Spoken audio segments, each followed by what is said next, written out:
Good morning, ladies and gentlemen. Very welcome this morning into our class. We are excited to have you this morning. Of course, we know without you logging in, then we have no business here in this hour of the day. So you're very welcome to yet another exciting hour of learning. Here we share experiences as students. Therefore, I call upon the participation of everyone, especially with the students. I insist that you feel free as a student, feel free to share with us your journey so far. Because in this first 1 hour is really for us. I know in most cases, people log in and they're like, I'm ready to listen. I'm ready to hear what they have prepared for us today. But in this very first 1 hour, it's really time for us as students to just try to hear from one another and see how far you have gone, how far you've moved this journey. So it's very important that you, apart from listening, it's also very important that you have time and share with us. I had a request from one of us, I think last week. I don't remember the name very well, but somebody asked that one of these days, we try to look at qualitative research analysis. I think I will find time and discuss with the management and the team and see how we can again get some experts in that area of qualitative studies, and then we'll be able to spare some time. And once we are done with the quantitative analysis that we are handling right now with Dr. Gideon, we will also, I think, we'll discuss with the rest of the team and see how best we can address the issue of qualitative research analysis. So kindly bear with us. Do not lose hope that we've not addressed your issue. We will certainly discuss and address some of the issues that students have raised. Once again, I want to say you're very welcome, and I want, on a special note, appreciate our very own Professor Joseph Ntai for availing us with opportunity like this one, where we're able to exchange ideas, where we're able to learn, where actually we are being taught. Because now currently what Dr. Gideon is doing is actually teaching. He's teaching us. And I pray that we pick ideas from there. Of course, I know you will not necessarily be able to get everything, but if you pick some ideas, those ideas will be able to help you when you are at that point of research on data analysis. So I think we really want to thank you very much, Prof, for giving us this opportunity. I want, again, on a special note, appreciate the commitment of Professor James Kagari from Chambogo University. Professor, we are very honored to have you every morning in the student session. Thank you very much. I know this is time for people to rest after running around the entire week, but you have chosen that on Sundays morning you spend this very early part of the day to spend it with the students. Thank you very much. I know a number of our mentors are coming in, but for now, those are the ones I can see on the chat. I want to say thank you indeed. I also want to very much appreciate you, my fellow students. You've been very consistent in attending and learning. Thank you very much. Mr. Thomas Mayende, my brother, Mr. Uma Mario, Sister Monica, very consistent. I can also really take note of Samuel Ike. Samuel, by the way, Samuel is somebody who is consistently attending, and you know, I really want to thank you for this effort, and I pray that it doesn't go in vain. A number of us here, Monica, Liz, Dennis, very welcome. Florence, I see George, I see Isaac. Isaac, you're very welcome. Isaac Ajimu, and many others. Maureen Asimwe, all of you, thank you very much for your commitment to be part of the student session. Thank you. Teresa, Caroline, I know you in a whole year, unless you are not really well, but you always don't miss. So thank you very much, my dear colleagues. Again, I want to say that as we take this journey, it's rough. Many people have called it a lonely journey, but you and I are very lucky. It's no longer a lonely journey for us, because we are being surrounded by professors, doctors, people who have gone through this, and they know what it is, and they are offering help willingly and for free. So I don't want to think that it's a lonely journey again, as people say. I believe this is not a lonely journey on our side. So thank you very much, colleagues. Now, this morning, I thought that we could, in a student session, maybe first take a short break from the series that we've been having, issues related to data. I know right now in the main session from 4 to 6, the issues that we are really handling are about data. Surprisingly, in the Students' Congress, we have also been really so much into data.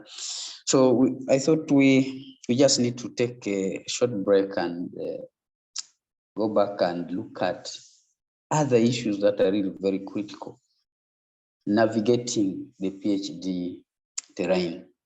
And so specifically, we could be concerned about the issues of citations in the work that you're doing, probably when you're writing your thesis or when you're writing a manuscript.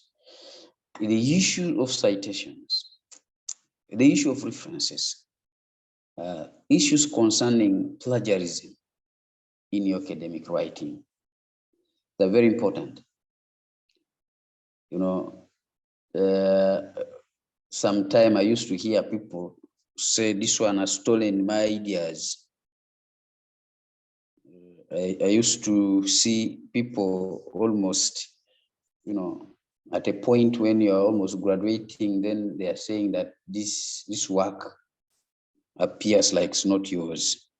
So today I want to just invite our very own, not physically, but through his works, our very own Professor Joseph Ntai has done a lot of work in this area, navigating PhD terrain. So just want to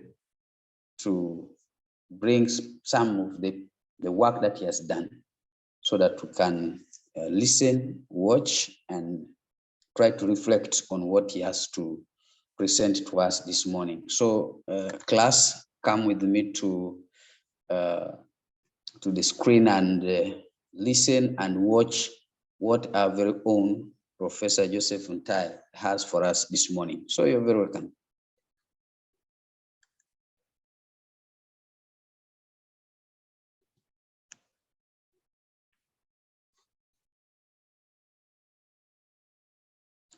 Just trying to bear with me. I'm trying to manage 2 machines here. sometimes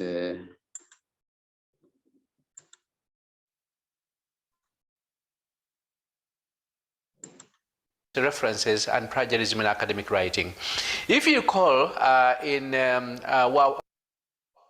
welcome, ladies and gentlemen, to our 9th workshop in the PhD seminar series in business management. And our topic that we are still handling is navigating the PhD terrain, but this time looking at citations, references, and plagiarism in academic writing. If you recall, in our workshop 7, we did cover issues of crafting a theorized storyline. And then, of course, we did say that under that arrangement, you need to combine or bring together field experiences and what we call the academic audience as well. So combining these two and bring them together in order to get onto a discussion of something that is very relevant was very central in that workshop, ladies and gentlemen. In our workshop 8, we did look at literature review because from crafting a theorized storyline, issues of literature came up. Now, again, when we discussed issues of literature review, in our 8th workshop, issues of plagiarism came up. And there is no way we can ignore this important element of plagiarism, ladies and gentlemen. Now, in our workshop 9, ladies and gentlemen, this is going to be the structure of our presentation. I'll give you an introduction, ladies and gentlemen. I'll take you through types of plagiarism, where we have plagiarism of ideas, word-for-word plagiarism. Then we have plagiarism of sources. We have plagiarism of authorship, ladies and gentlemen, and what we call institutional plagiarism. And under institutional plagiarism, we have ghostwriting, we have honorary authorship, and we have political speech writing, ladies and gentlemen. So anyway, that all those things that I've just mentioned can be lumped up into what we call types of plagiarism. And thereafter, I'll take you to the third element, which is actually APA, that is American Psychological Association style of referencing. We've got so many others, like the Harvard style of referencing, the Chicago style of referencing, etc., etc. But for purposes of our discussion here in this workshop, we shall center on APA, and of course, we shall ask ourselves a number of questions. When is APA style used, ladies and gentlemen? And then we shall move to text citations, and then references, ladies and gentlemen. So allow me right now to take you to the concept of plagiarism, right? Now, the verb plagiarize is defined in the Shorter Oxford Dictionary as follows, and they define it as taking or take and use as one's own the thoughts, the writings, and the inventions of another person, ladies and gentlemen. And of course, if you continue looking up for the definition, you'll discover that this involves, for instance, copying improperly or without acknowledgement, and that is copying the literary work or copying ideas or copying innovations and inventions improperly or without acknowledgement, ladies and gentlemen. And of course, this could also be looked at in terms of passing off the thoughts, or the work, the inventions, etc., of another person as one's own, ladies and gentlemen. So that is our definition. Now, plagiarism is when you copy directly from someone else's work without acknowledging or citing the original author, ladies and gentlemen. In other words, you take credit for someone else's work. And in academic writing, ladies and gentlemen, as I did intimate in our workshop 8, in academic writing, this is the same as cheating on exams, ladies and gentlemen. And in academic context, acknowledgement is typically given in the form of citations, or even explicit, what we call explicit statements of thanks to the individuals who may have actually contributed towards your research. And acknowledgement is important for a number of reasons, ladies and gentlemen, because you want to give credit for ideas or words which are not yours, and to provide support for one's argument, and to show that one is aware of sources, ladies and gentlemen. And to speak of proper acknowledgement is to focus on the positive side of scholarly practice, and to speak of plagiarism, ladies and gentlemen, is to focus on the negative as well. So I think you can see the importance of these things and why we need to understand what plagiarism is. Plagiarism is conventionally seen as a serious breach of scholarly ethics. Plagiarism is conventionally seen as being a theft of credit for ideas in a competitive intellectual marketplace, ladies and gentlemen. And among intellectuals, plagiarism is normally treated as a grievous sin, ladies and gentlemen. So why do people plagiarize? Because again, that would be another question, because we all know, if you are in scholarship, why would you be tempted to do something that is incorrect, something that is unprofessional? And the answers are very simple. People plagiarize because A, of ignorance, right? And that is possible because somebody does not know how to cite, how to acknowledge the source of ideas that he's using in his work. Two, of course, now on the side of students, students are natural economizers, you know that very well. So therefore, they do not want to really struggle to go and read and dig up this and the other, or even go and buy a number of journal articles and books and then read and come up with a synthesis of material. Now, of course, that is what it is now. The other aspect is that some students fear that their writing ability is inadequate. So they are not really confident of their writing abilities. So when they read a particular text, and they get excited about that particular text, and the next thing they do is to copy slabs of material from that particular journal article. So they copy sentences, they copy paragraphs and so forth because of that fear of being inadequate in terms of writing, ladies and gentlemen. And of course, the other aspect, that of tutoring, which is out of control. Many people have not been taught how to do this. And of course, others cheat in self-defense. Others, of course, lack perceived punishment, ladies and gentlemen. Because of lack of perceived punishment, they don't say the reason why they can't copy, ladies and gentlemen. And many students have poor time management and planning skills. So by the time they really realize that they must do something, it's very late. So they must actually engage in copying, especially when you are given an assignment as a PhD student and you put it aside, and then you only discover a day before, you start panicking because you don't know what to do. So when you have poor time management and planning skills, then you end up copying. And of course, some students do not believe professors actually read research papers. Now, when you underestimate and underrate your professors and then say, well, they will not be able to read all these things, then of course you end up, of course, plagiarizing people's work. Right, let's now go to what we call types of plagiarism, right, where we have plagiarism of ideas, word for word plagiarism, then we have plagiarism of sources, plagiarism of authorship, and of course institutional plagiarism, ladies and gentlemen. So allow me now to go into plagiarism of ideas. Now, plagiarism of ideas occurs especially when individuals start claiming credit for someone else's thoughts, ideas or inventions, right? And that's what you call plagiarism of ideas, because the thoughts are not yours, the ideas are not yours, the inventions are not yours. So, but when you pick that work from somewhere and you start telling others that is your work, because you have not cited the sources of those ideas, then that becomes what we call plagiarism of ideas, ladies and gentlemen. And this occurs, for example, when, I'm just giving you an example, when a corporation adopts the idea of an independent inventor, claiming it as its own. So that would be plagiarism of ideas, ladies and gentlemen. And of course, plagiarism of ideas can also take different forms. And so providing plagiarism of ideas can be very, very, very well, not really very simple. So we know that corporations plagiarize. We know that individuals plagiarize ideas. Then we must prove, right?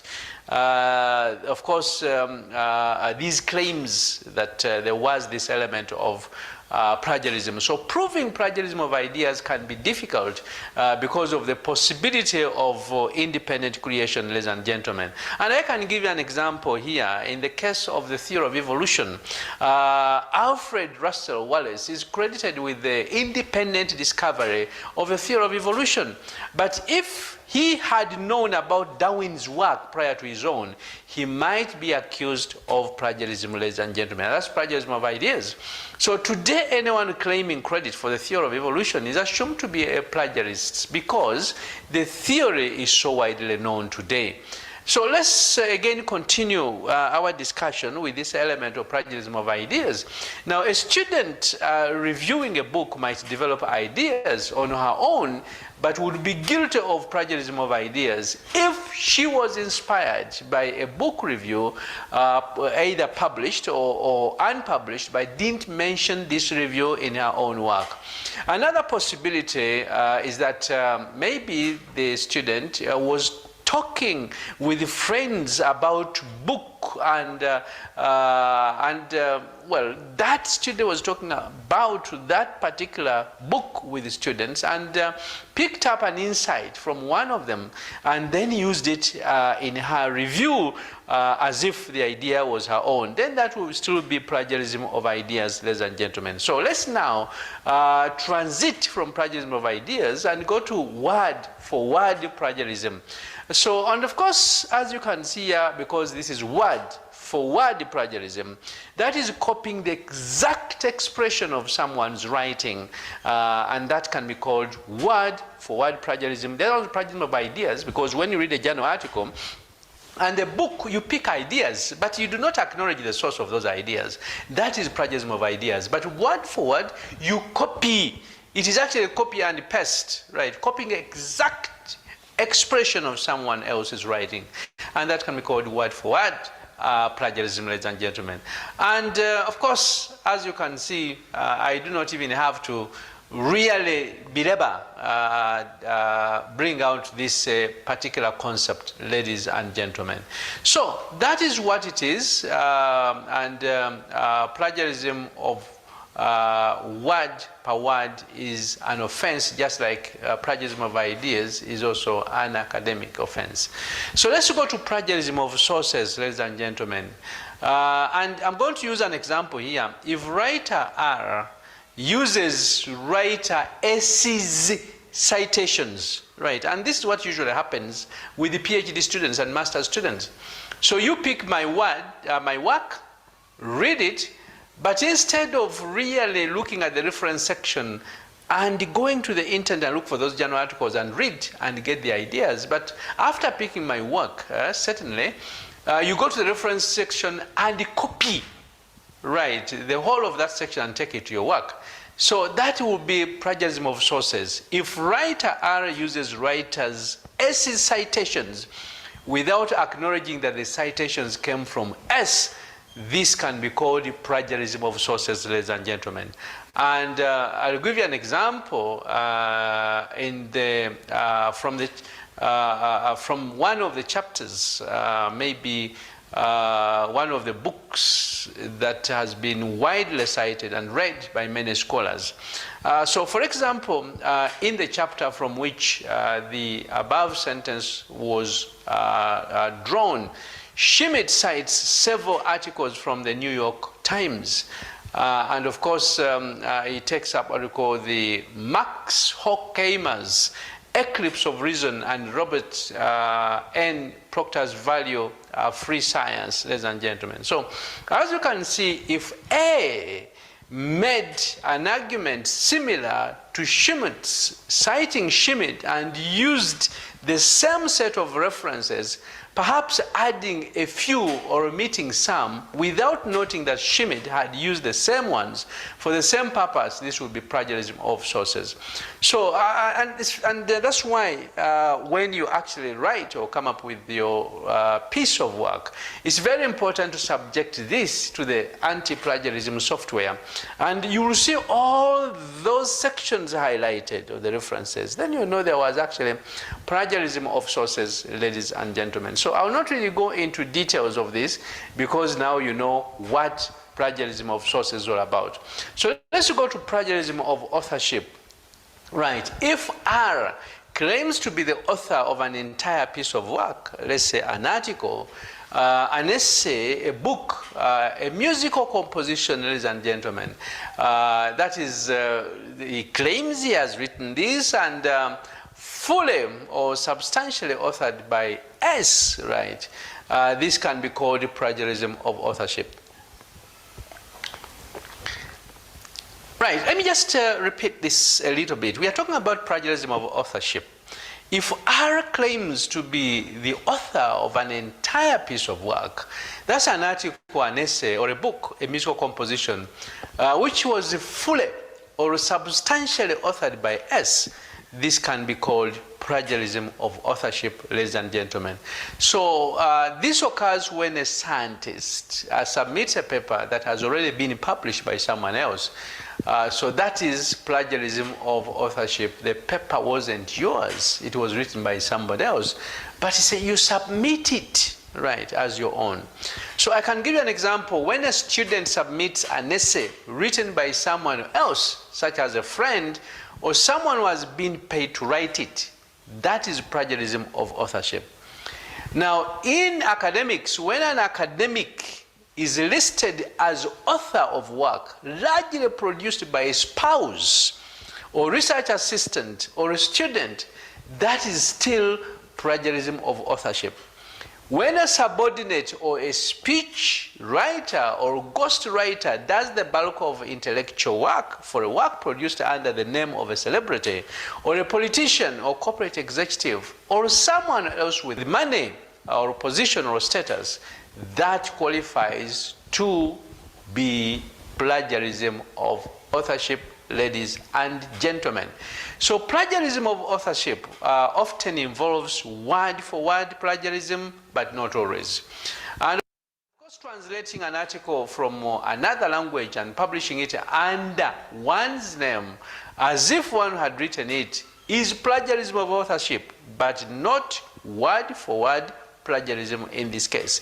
So it is worth noting, ladies and gentlemen, attending this workshop, right, that plagiarism does not necessarily involve copyright infringement.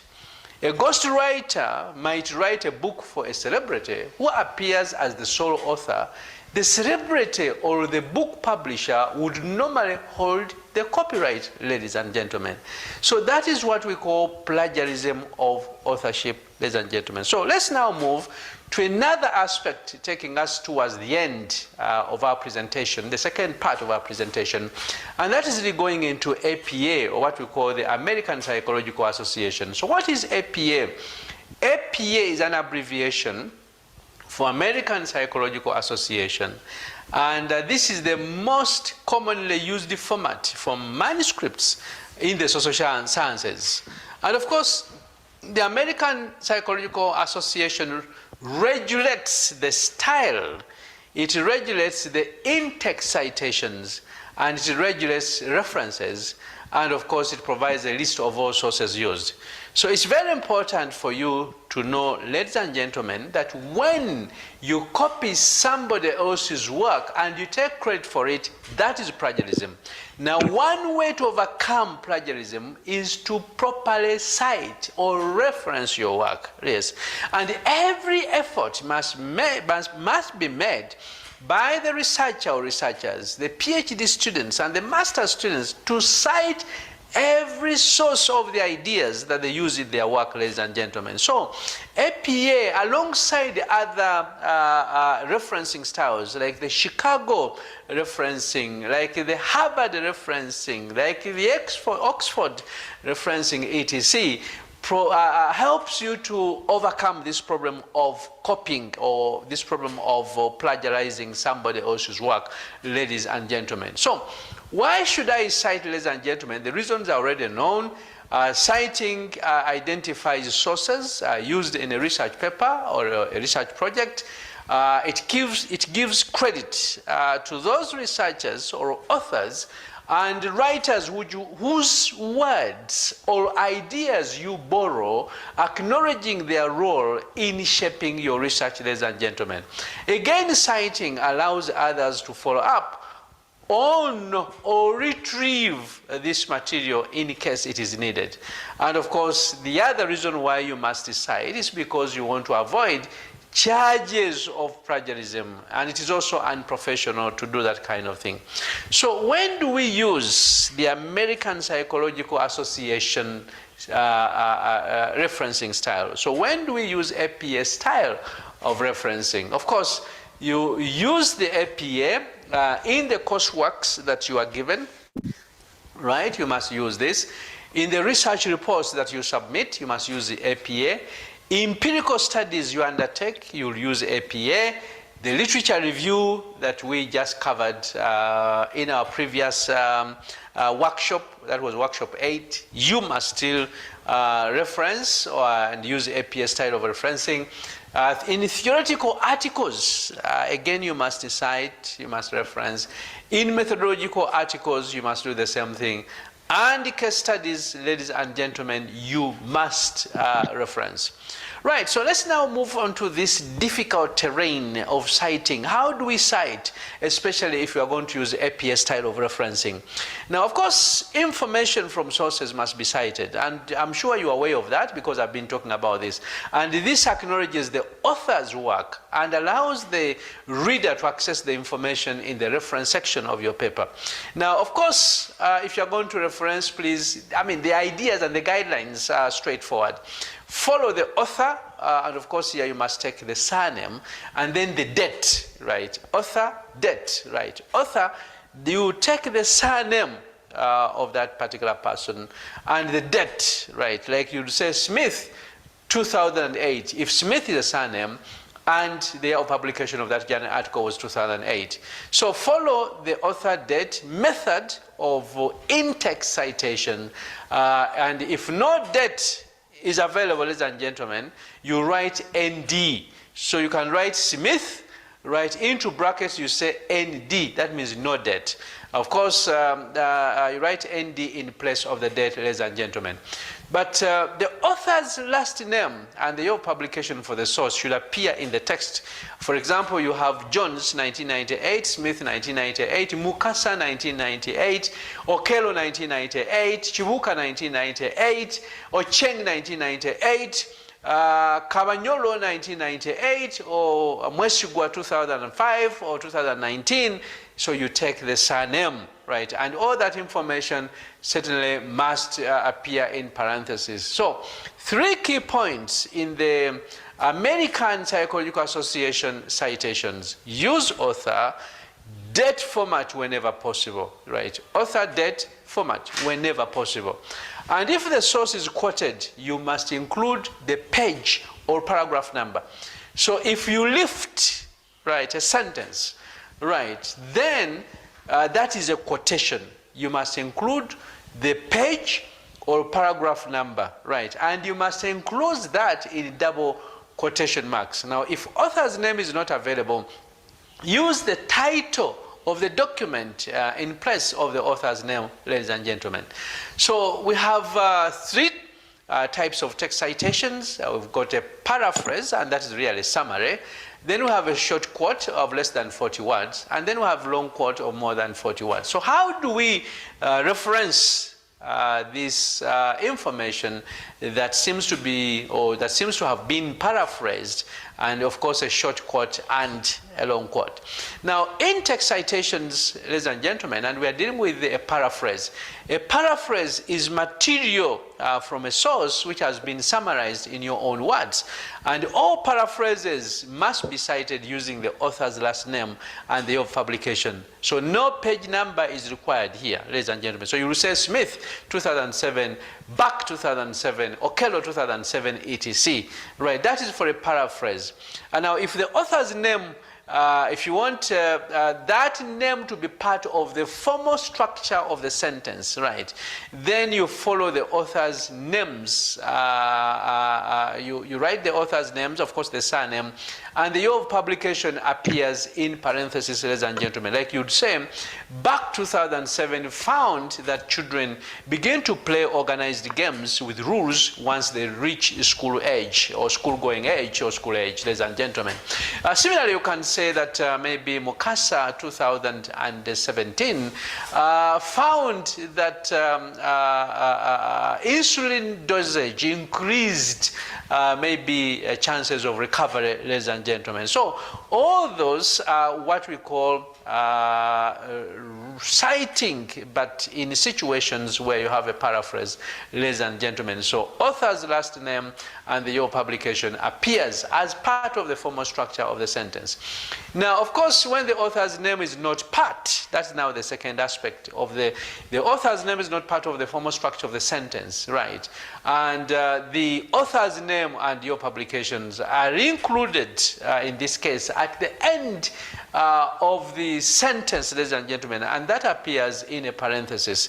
For instance, you would say, just to give you an example, studies conducted found that children begin to use organized play and games with rules at school age. And then at the end of that sentence, you have Bak or Mukasa or Cheng in parentheses, back 2019, you close the parenthesis and then you put a full stop. So the author's last name and your publication appears there. Of course, not forgetting the full stop, ladies and gentlemen. Now, that is for citations, right? And certainly, if you want the author's name to be part of the formal structure of the sentence, and if you don't want the author's name to be part of the formal structure of the sentence. Now, let's talk about the in-text citations, what to include in the parenthesis, right? Now, if the author's name is part of the sentence, place only the year of publication in parentheses. Like we had an example of Ocheng 2007 found that children begin to play. So if it is part of that sentence. But of course, if you do not want the author's name to be part of the formal structure of the sentence, place both the name and the year separated by a comma in parentheses and at the end of that particular sentence. Now, if you've got a short quote of less than 40 words, what do? A direct quote is information included in a paper which is taken directly from the source, ladies and gentlemen. And of course, short quotes, and here we mean quotes of less than 40 words, enclosed within quotation marks. They must be enclosed within the quotation marks and of course cited using the author's last name and year of publication and page number or paragraph, ladies and gentlemen, in this perspective. So let me just give an example, right? Supposing you have picked a sentence and the sentence is actually reads, reading makes use of many skills at once, taxing all aspects of our information processing systems. You must enclose that in double quotation marks, right? And of course, at the end of the double quotation mark, you have a parenthesis, and then you have the last name or the surname of the author of the paper, like Mugisha. You have Mugisha, comma, 2019, comma, then P, indicating the page P, then full stop, 306, and then you close the quotation marks. You close with the parenthesis in this case. So it means that the author of the paper is back, right? The paper was published in 2019, or Mugisha published in 2019, and this work was copied from page 306, but it must be enclosed in double quotation marks. And of course, the last double quotation mark is placed at the sentence before the citation, ladies and gentlemen. So again, that is if you have one. Now, if, for instance, you've got more than one author, right, still you'll have all those names there of the fellows who authored that particular paper. Now, of course, if your quote is more than 40 words, right? More than 40 words. Of course, you must use block formatting. So quotes over 40 words must be block formatted, ladies and gentlemen. So quotation marks are not used in this case. The entire block quote is indented 5 spaces and double spaced, ladies and gentlemen. So of course you'll indent, you say, back 2007, found the following to be true. Then you have a colon. And then you say, we have seen that middle childhood, of course it is block formatted. And 5, I hope you still remember what I gave you a few minutes ago in terms of the requirement. Quotation marks are not used here, but the entire block quote is indented 5 spaces and double spaced, ladies and gentlemen. So like I would say, back or Mugisha 2019 found the following to be true. So you have that text which is block formatted. We have seen that middle childhood brings major advances in perspectives, in perspective taking, the capacity to imagine what other people may be thinking and feeling, and these changes support etc. Now at the end, of course, you indicate and say P327. That is if the author of that paper is part of the formal structure of the sentence, ladies and gentlemen. Right, of course, we've got so many other citation formats, ladies and gentlemen, and I just want to give you a summary of this. Just look at the screen here, right, and the screen, you'll see that I've given you a table, right, and there you've got a type of citation. So you've got columns. The column 1 is a type of citation. Column 2, you've got first citation in text. Then, of course, column 3, subsequent citation in text. Then column 4, parenthetical format of first. And then the next one is parenthetical format second. I'm sure you are seeing this information here. So if you have, for instance, one author, right, first citation text, you have Walker 2000. Right. Again, if you go to subsequent citation text, Walker 2000. Then if you go to parenthetical format, we still in parentheses, you say format Walker 2007.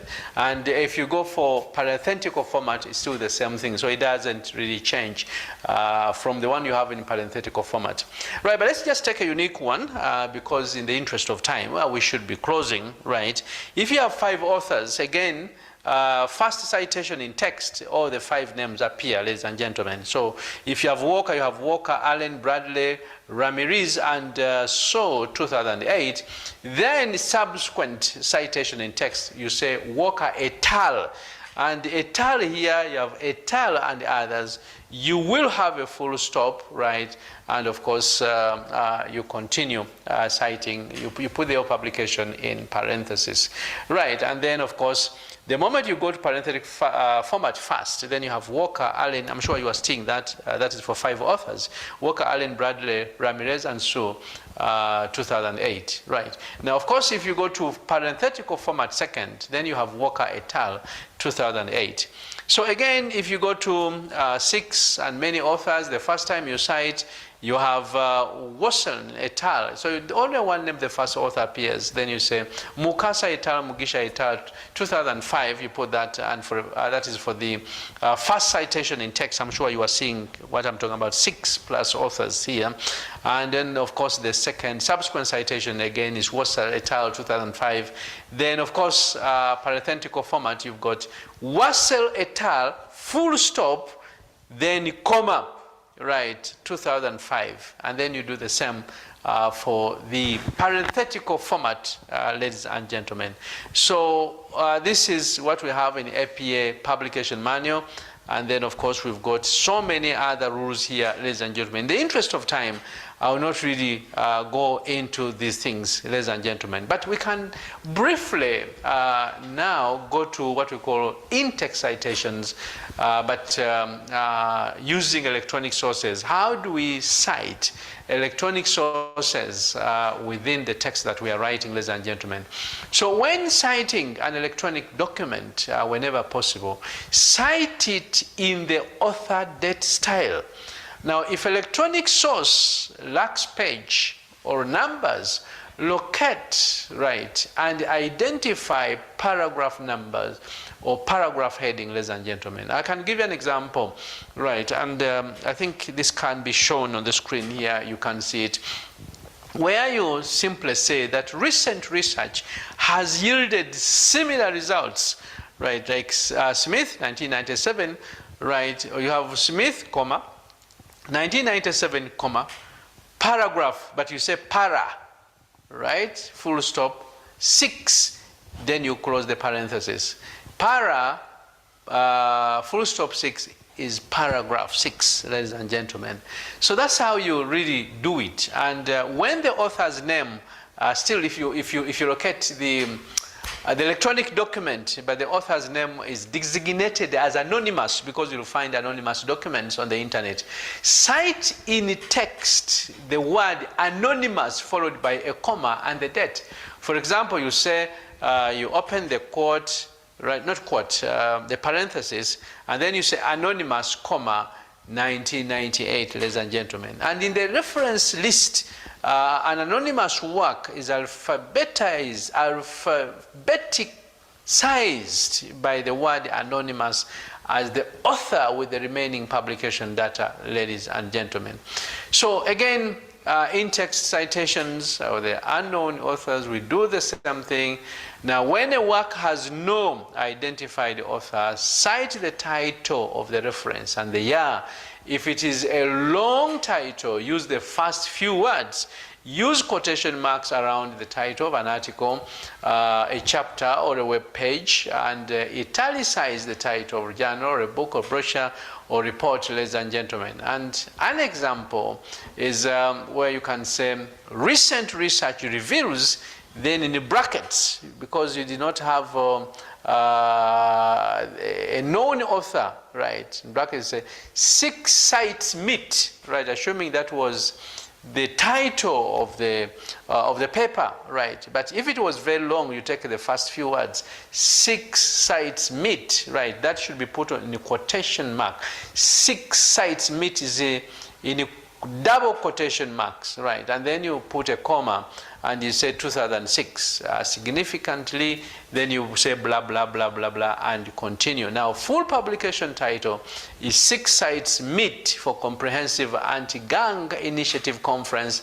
Notice the title was shortened for the in-text citations because the title was too long to be included in the whole referencing section. But if it is short, like college-bound seniors, you do the same. Say college-bound seniors assert, that kind of thing, ladies and gentlemen. So that's what we have. And I think what I'm going to do, ladies and gentlemen, is to skip a number of things in the interest of time, right? And then take you to the reference page format, ladies and gentlemen. So I've taken you to the end, but in between there are a number of things. I just want to encourage you to go and pick what we call the APA style of referencing, so that you see how text citations are handled, and if a journal article has certain additional information, this information will probably appear in the reference section, ladies and gentlemen.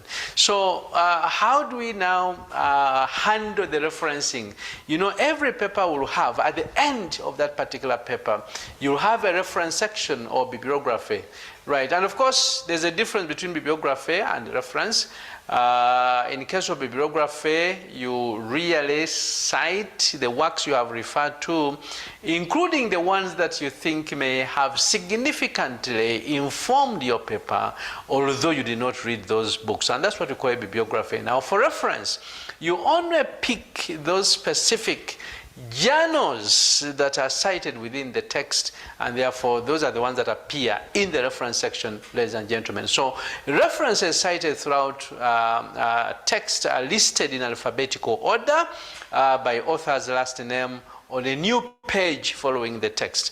And of course, there must be what we call hanging indentation, which is actually used in this case for all references. And of course, the entire reference page is double-spaced, and of course, it's also important to note that center the title reference at the top of the page, and that's what the APA style format tells us. Do not bold, underline, or use quotation marks for the title.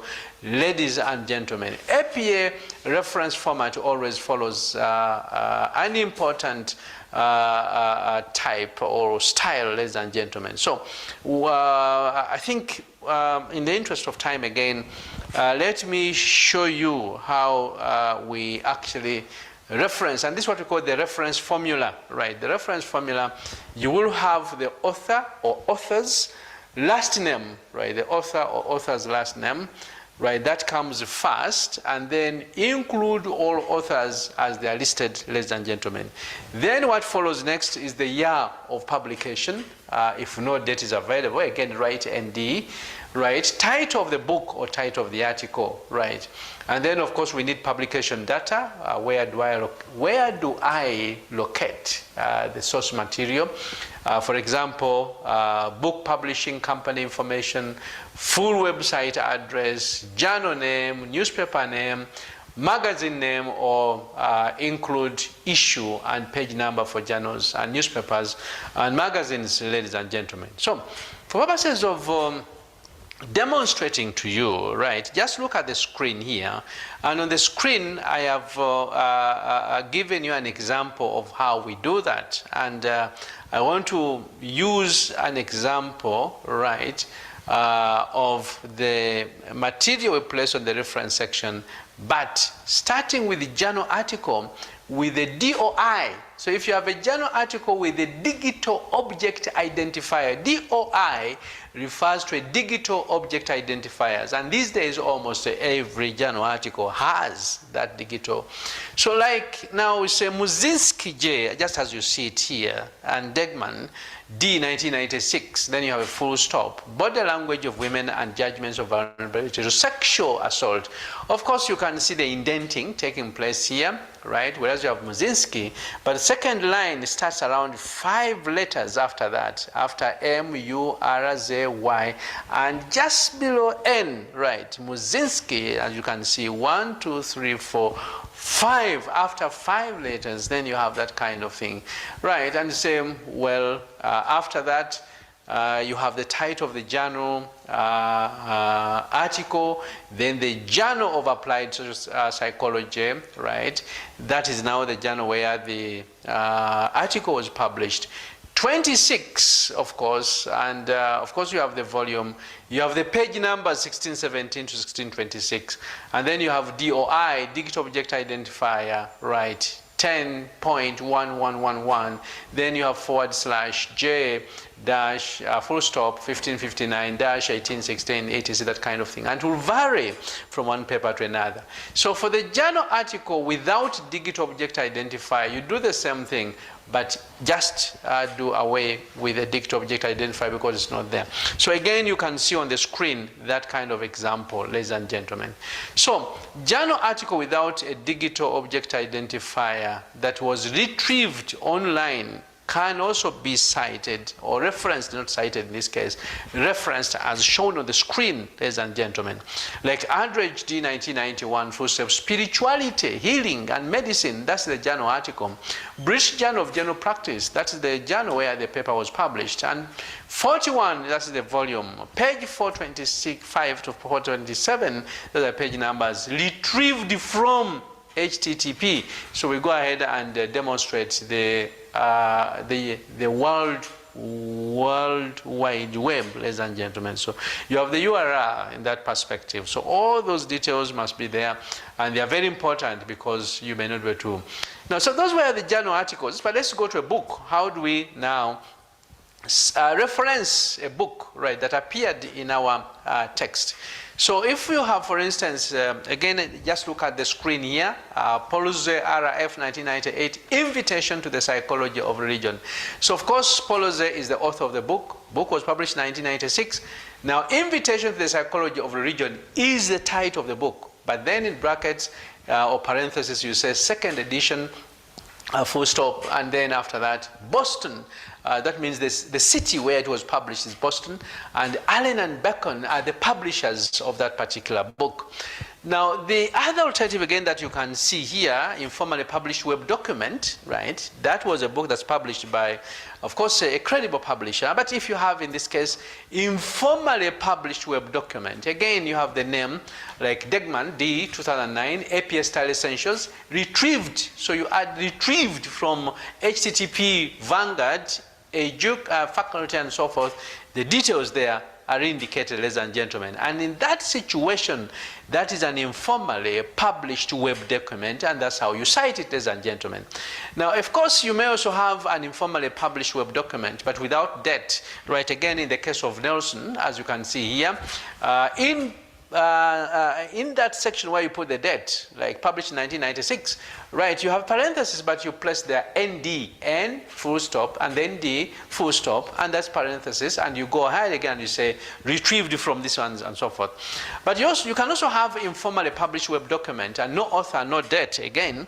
If no author and no date is there, then you take the first few words that constitute the title of that paper, like gender and society, right?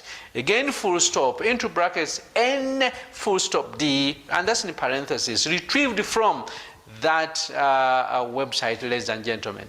Now, again, if you have abstracts from secondary sources or databases, again, you can see that on the screen here, ladies and gentlemen.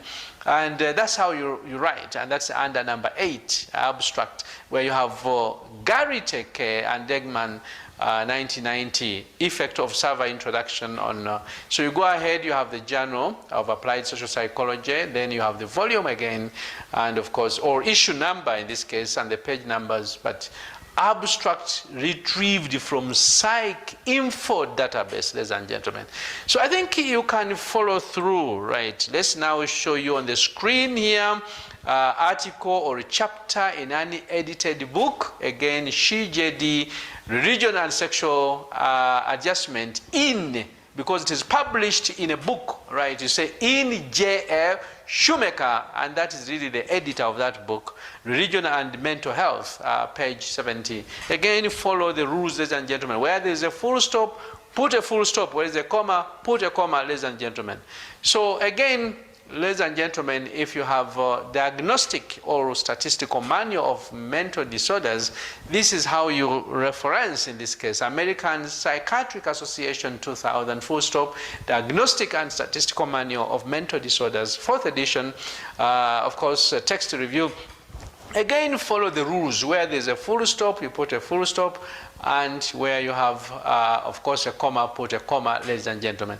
So, ladies and gentlemen, now I can show you, or give you an example of all this. You can see the references there, right? That's how, and you see how these are certainly indented, ladies and gentlemen, and how they are presented, ladies and gentlemen.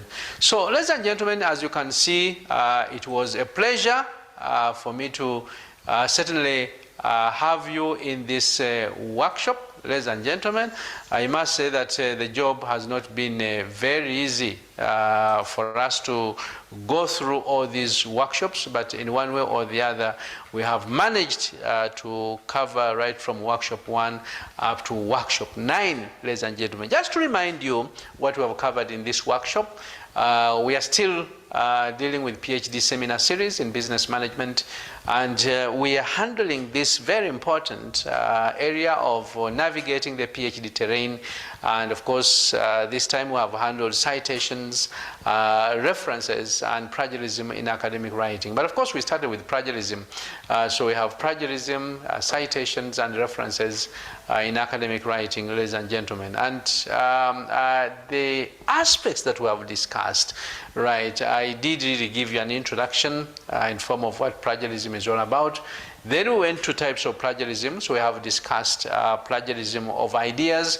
We have discussed word-for-word plagiarism. We have discussed the plagiarism of sources. We have discussed plagiarism of authorship. We have discussed institutional plagiarism that may appear in terms of ghostwriting, in terms of honorary authorship, and in terms of political speech writing. Then from there went to the third element of what an APA is, why it is important to cite, when is APA style used, and then, of course, we ended with the text citations and references, ladies and gentlemen. I want to thank you for being very patient with me and listening to my presentation in this workshop. I can only say I wish you the best. Stay well, stay safe. I wish you a nice evening. Bye, ladies and gentlemen. Thank you very much.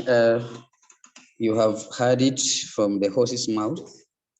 Our time is really spent, and I wouldn't want to go beyond this.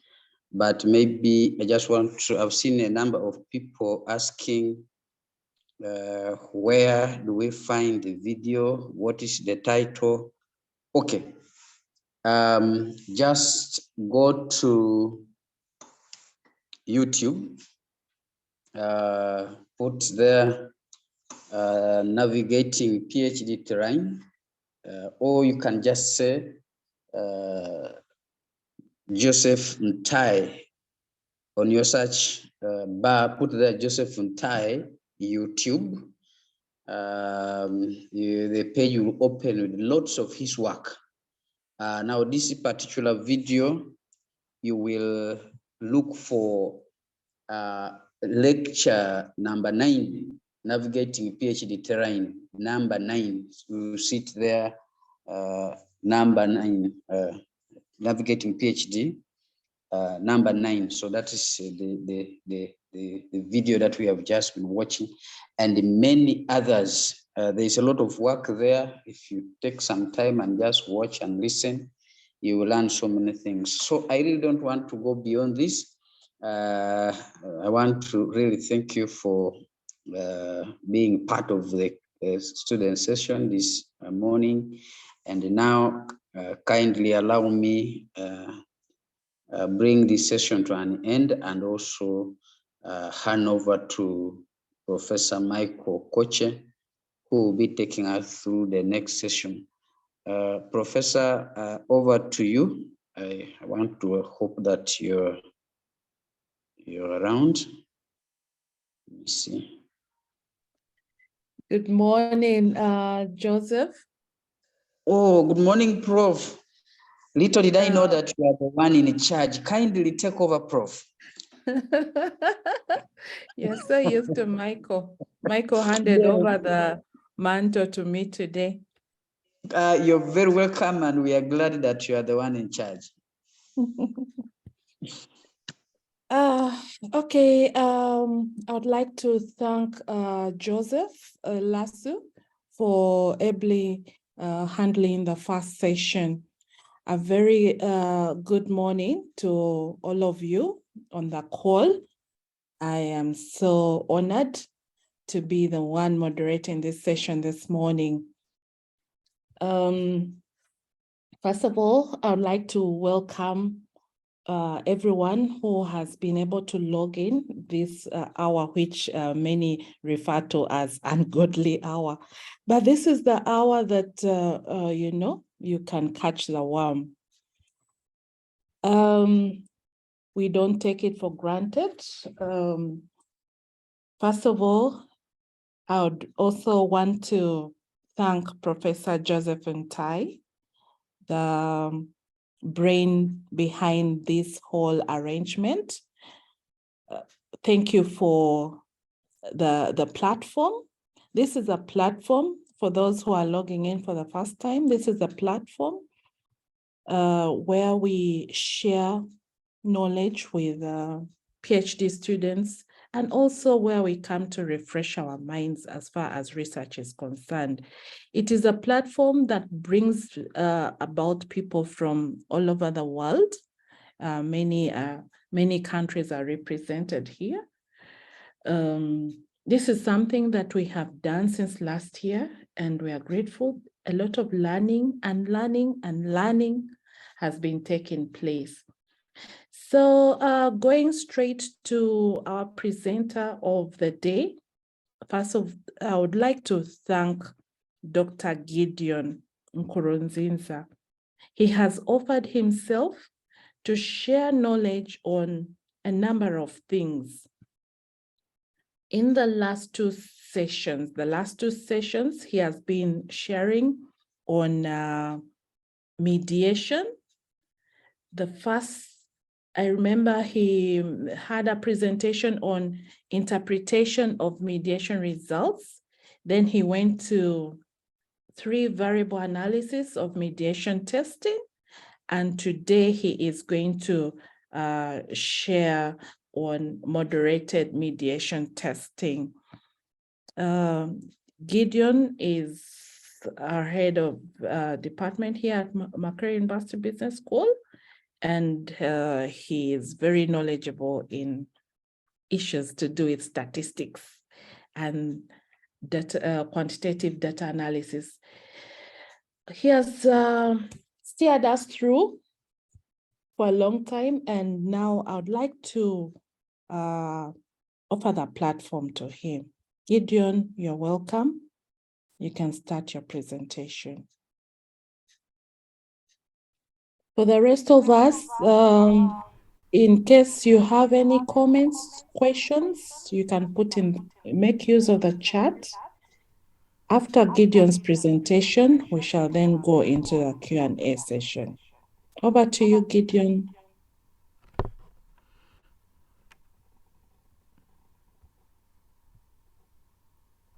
Yeah, thank you, Professor Lola. I also join you to thank all the senior and colleagues and the members who have been able to attend this morning's session on the moderated mediation. Gideon, maybe a little louder. Maybe you could increase your volume. Okay, let me check the system.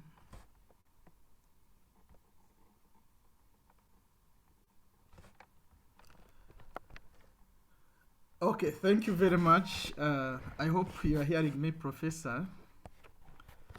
I was Yes, saying you're loud and clear. Okay, thank you very much. We have looked at, last time I remember, we were looking at the mediation testing using the med graph, following the guidance by Baron and Kenny with Zobel, and we found that you can get that med graph online. You can download it and even use it to analyze your data. Today I also want to echo on another way of analyzing again the mediation, the 3 variable path analysis. You can also use the SPSS so long as you have the process macro. Maybe before I continue, as part of reflecting on what we covered, especially for those who did not get chance to attend, let me try to share something about the process macro.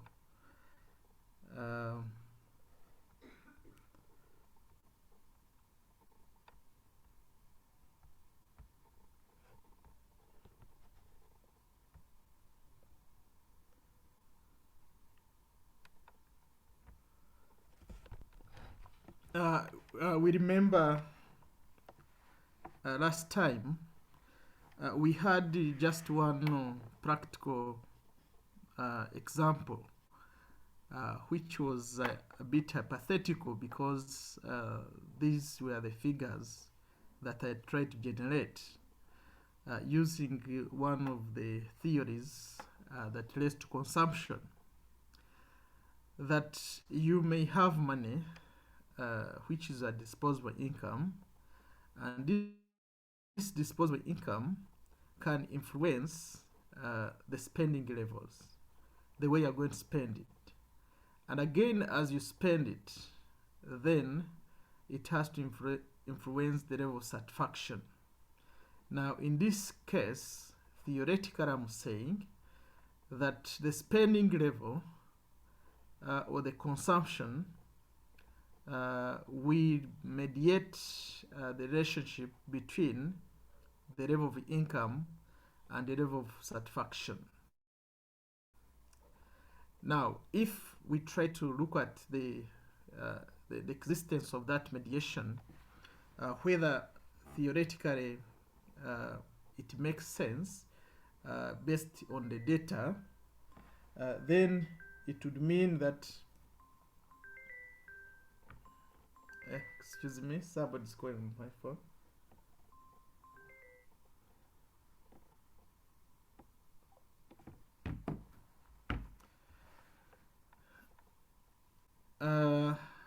Sorry, I'm sorry I had tethered my phone and started recording on it. I was saying that if you had theorized that the spending level mediates the relationship between the income and the level of satisfaction, that would mean that you can now test that hypothesis and see whether it is supported, whether you can reject it or you fail to reject. Now, in this case, we used Baron and Kenny's Zobel test by guidance of Medigraph, but we can also use another alternative way of getting the testing this mediation. What do we do? Once you have your SPS statistical package for social studies and you install the process macro,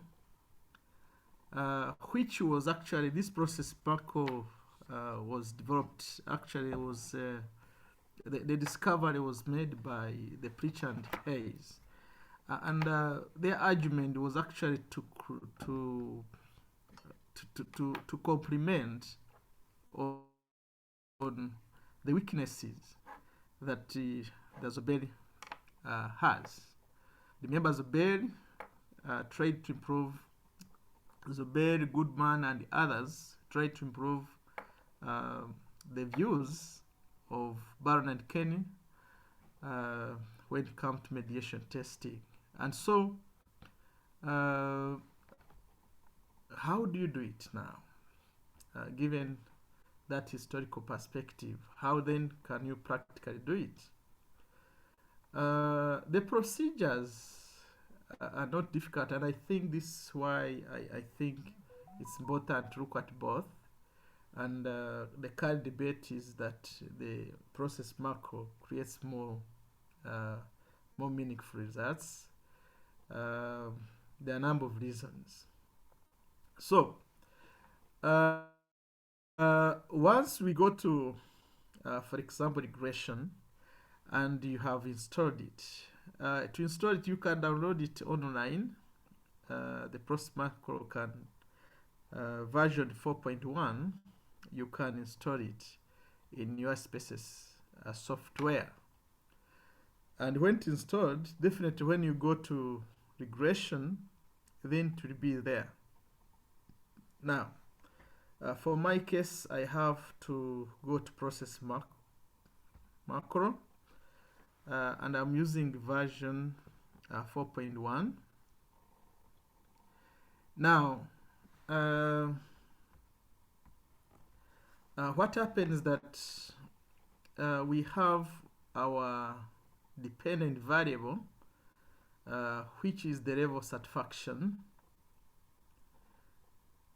We also have the independent variable, which is the income.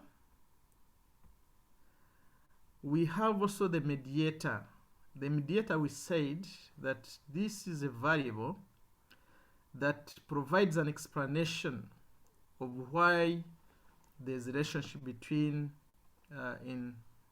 income and the level of satisfaction in a context of this example. Now, which means I have to bring the mediator, which is the level of spending. And indeed, it is true, people have they earn, but they're never satisfied. Why? Perhaps the way they are spending. But I don't want to go beyond that, because what is not spent is saved. So I think for those who want to broaden that kind of debate, it can be a very interesting one. But my point of emphasis is to test for mediation. Now, if you are using the process macro, you need to understand the theory behind the modeling now, based on the Plargiarism and Hayes, that when you're looking at the mediation, you have to choose model 4, because when they tested using the model 4, they were able to get the expected results. And ideally, this is very important. If you don't know the model to choose, that becomes a problem. Because as we continue, we shall also see that even when you look at moderated mediations, there are different models you pick depending on the way you have conceptualized, depending the way you have theorized, as we shall see. So for mediation, we choose model 4. And when you go to options, I think the most catching thing is to pick what is very important. If we show the total effect model, I think that it will show us exactly what our results will look like. Sometimes we may need also to take the standardized effects, but even if you don't go that way, still you can have your outputs. Now, I know when I click OK, you will not see the results unless I share. So let me click OK. I know it takes time, but after, I'll be able to share again what comes out.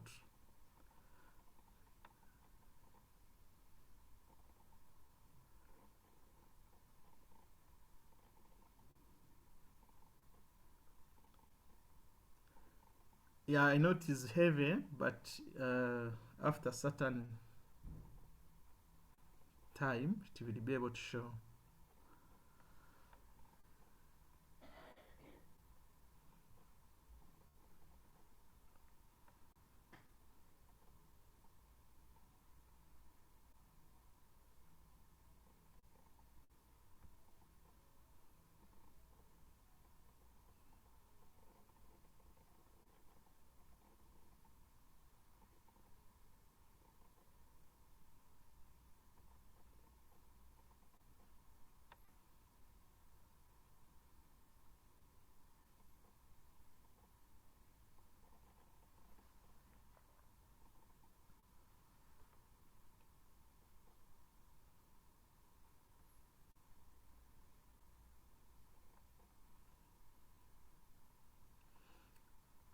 Chair, can you, is it okay? Are you seeing the output now?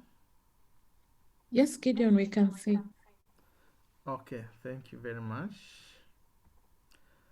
Remember, I'm using the same example that we had. That time we found that there was a full mediation. Now we are also using another software to find whether we could get the same results. Now, in this case here,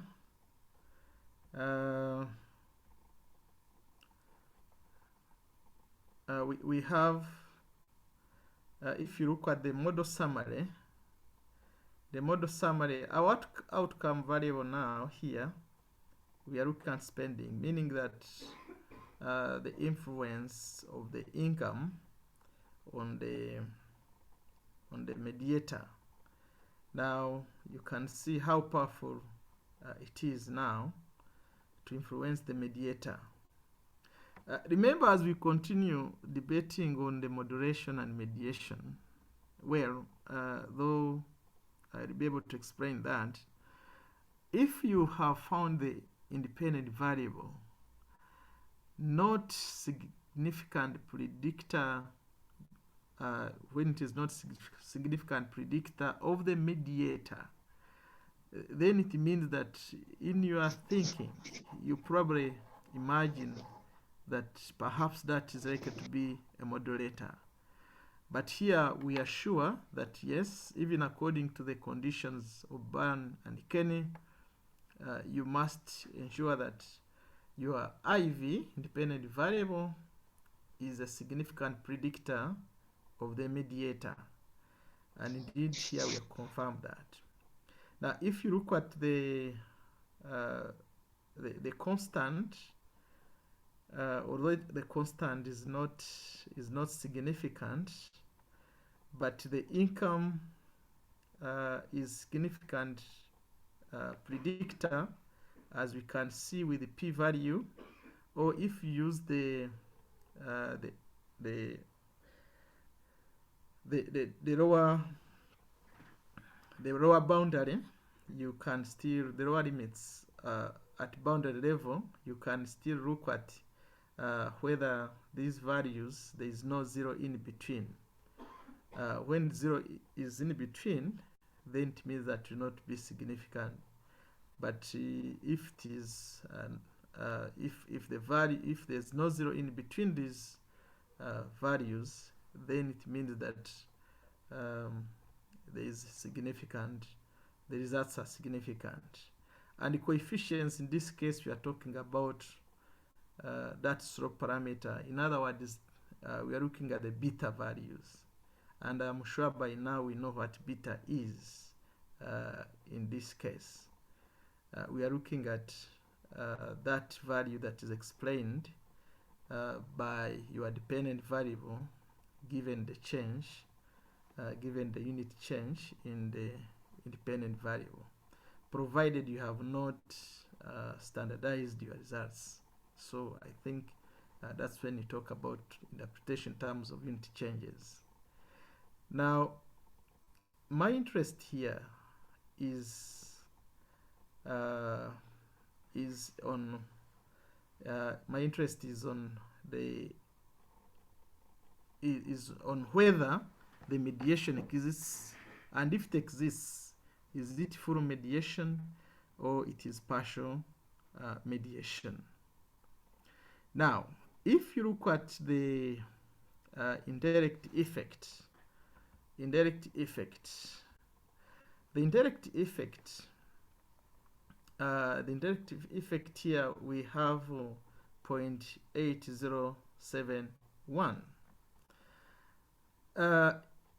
For those who are there, I remember the path diagram we drew, and we used the beta values in terms of A and B.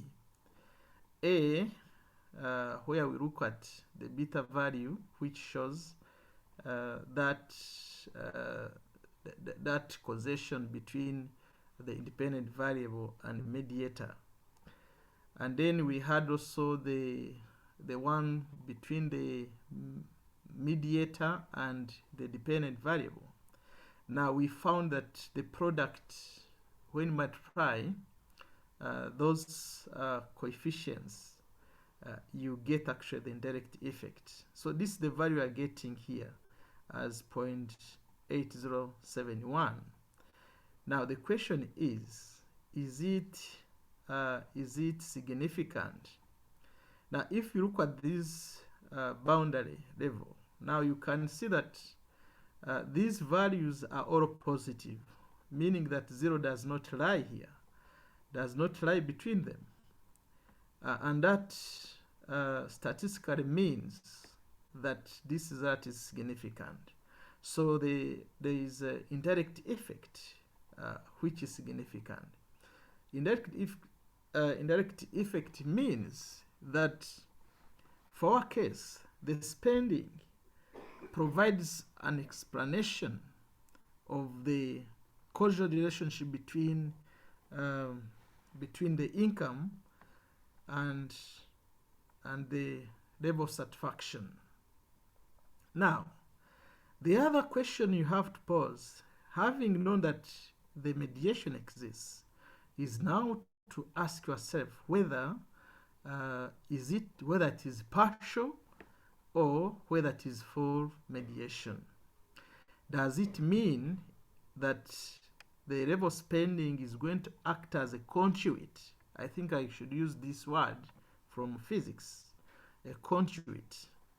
If it is a conduit through which the income influences the level of satisfaction, then we shall see the direct effect, what happens. Now, the direct effect, you remember we said that when you introduce the mediator and you see the relationship between the independent variable, then there's that effect that comes later, that comes in the presence of the mediator, and that is the direct effect we are talking about here. Now, when you look at the value here, you can see that the p-value is above 1%, is above 5%, meaning that even if you are taking that kind of precision of 0.005, 0.001, this value is above those critical values.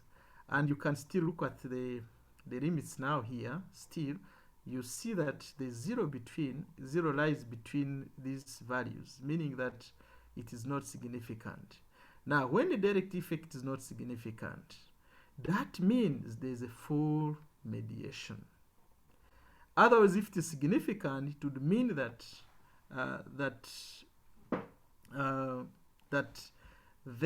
the level spending, which is our mediator, provides a partial explanation of the relationship between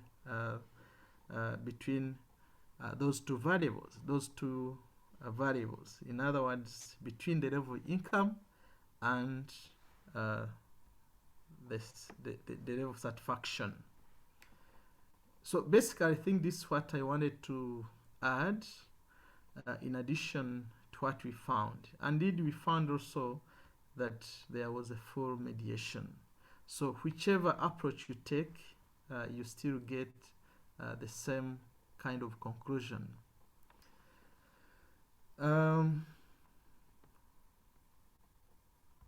So let me now proceed to what we are to look at for today. Chair and members, allow me first to give a theoretical understanding of the modulation, at the same time modulated mediation. I'm aware that this debate is still on. It's not conclusive. So meaning that as you continue reading, you'll discover a number of debates that is going on. And according to the current debate, the question is also about even what is appropriate statistical software to use. I think the answer may not be found today, but given where the debate is going, there are a number of softwares. I know Amos is doing that. When you are doing structural equation modeling, Amos is trying to help us do that. Even when you use SmartPRS, given the conditions, especially on the size of the sample that you have. That debate is also going on, is there. I also believe that currently, as we look at the process macro, you'll find a number of literature on that, and some people believe that perhaps that may be the current one that maybe we should be able to use. But I think I don't want to limit our reasoning. I think the most important thing is to keep again going through the debate, and you see the justification of why you're using certain software. So what is moderation, first of all? I know as we look at moderation, it is important to understand the difference between the mediator and moderator. One, we said that mediator actually provides that reason, the reason behind your theorization when you have the independent variable and the dependent variable, and you feel that it is not possible to attain that kind of relationship unless you have that mediator that is intervening. So it is that is why now, if you have conceptualized or theorized using the mediator in your model, you must interpret your results very well by bringing in why and how the relationship between those two variables, between the other two, the independent variable and the dependent variable, is important. Why is it important? I think that causal relationship must be well explained. And you know, a good theory explains why and how certain practice exists. So it's important to remember that. The other one, of course, there should be a causal relationship between the independent variable and the mediator. Now, once that relationship is not there, then you know probably that is likely to be your moderator.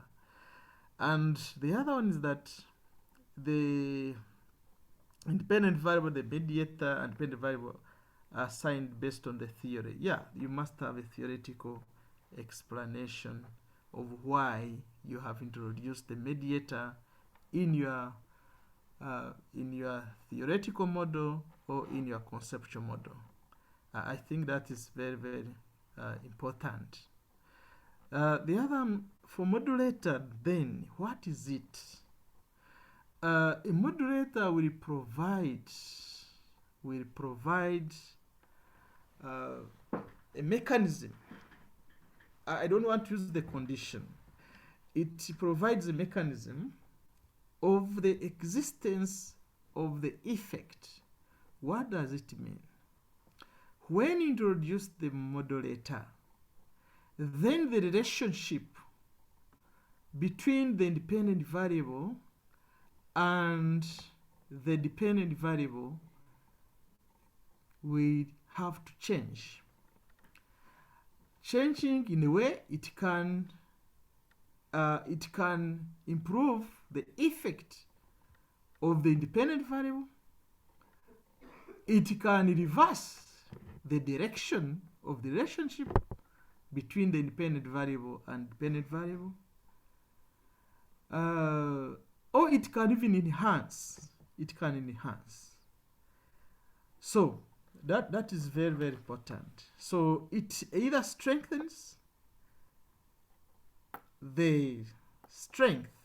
It strengthens. In other words, it can enhance the strength of the relationship between those two variables you are moderating, or it can even change the direction of the relationship.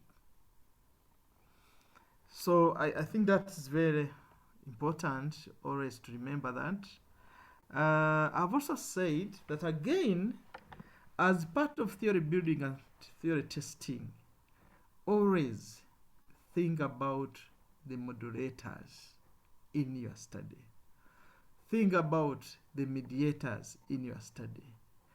As I've said that, of course, moderators now, when you introduce moderator, you have to test for moderating effect by looking at whether you have whether there's that maybe enhancing interaction that merges the buffering. Of course, buffering here we are saying when introduce the modulator, it can reduce or it can decrease the effect of your independent variable. Or you find that is becoming antagonistic. What does it mean?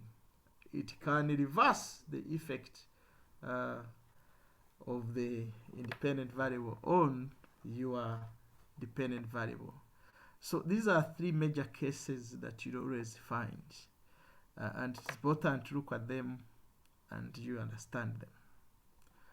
Now, at the same time, as we discuss this, it is important to know what kind of variables do you take as modulators. Now, I think you need to again read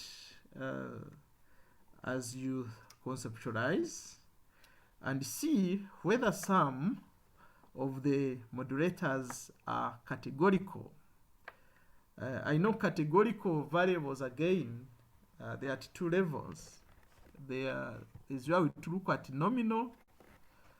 There's also where we look at the ordinal. So it is important to also remember that is your modulator categorical. Now, if it is categorical, especially if you are using the Zobel, the mode graph, for example, the argument of mode graph, there is that option that you have to state the type of the variable that you are dealing with. If it is categorical, then specify that. And also the other one is to also state whether it's continuous variable. So meaning that when you are looking at your modulators, find whether they fit to be categorical variables, find whether they fit to be continuous variables. If you can't measure them, the continuous variables can be measured. And if they can be measured, then you can give them certain grades. And that's why at times we have to look at the lower, the medium, and the high. So I think that's important. If it is categorical, for example, I'm looking at gender. Yes, if you're looking at gender, you may be looking at, for example, leadership style, influencing the performance of the staff. Now, if you look at leadership, the question is that who is this leader that you are talking about? Is it a male or female? Don't you find that the gender can again modulate the relationship between leadership and performance? Why do you think there's a current debate that some maybe female are becoming better leaders? I don't want to sound as if I'm in that discipline, but for those who are in leadership, I think you can expound more. And if you are looking at such kind of studies, think about the modulators, you may find actually that yes, leadership can improve performance, but it depends contextually. Are you talking about the male or female leaders who can do that? So I think that's what I'm trying to look at. So we know that there are those categorical variables that you know when you classify them based on certain attributes, you are able again to get different ways of measuring it and different ways of interpretation. Yeah, so as we continue, it is important to remember that. Now, in addition, diagrammatically, I think if you look at this, I'm using this kind of illustration that attitude influence the attention, but that may depend again on the consumption of coffee. What does it mean? I've used this example just because I've seen people taking coffee most of the time. And if somebody says, I want to focus, I think I need coffee. But you already have attitude to do your work. What do you think? It means that you think that perhaps the consumption of coffee can influence the relationship between the attitude and attention. Remember, the attitude is not significantly related to consumption of coffee. If they are significantly related, then it would mean that the consumption of coffee is not a modulator. This now is very important again for those who analyze. We usually make mistakes. You find that somebody has introduced the modulator as a predictor variable in the model, and again pulls it out, and again at the end is saying that it is what? That is a modulator, even after finding that the independent variable is significantly associated with the modulator, and then pulls it out again, says it is a modulator. I think that is not right. It's important to always remember that if the IV now is significantly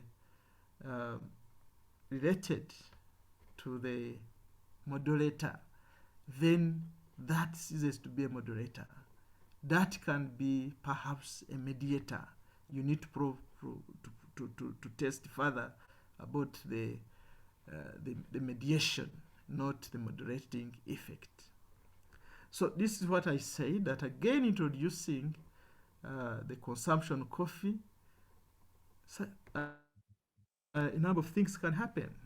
One, that can increase the effect of your attitude and you become attentive, or it can decrease, or it can reverse the direction and the effect of the attitude that you have.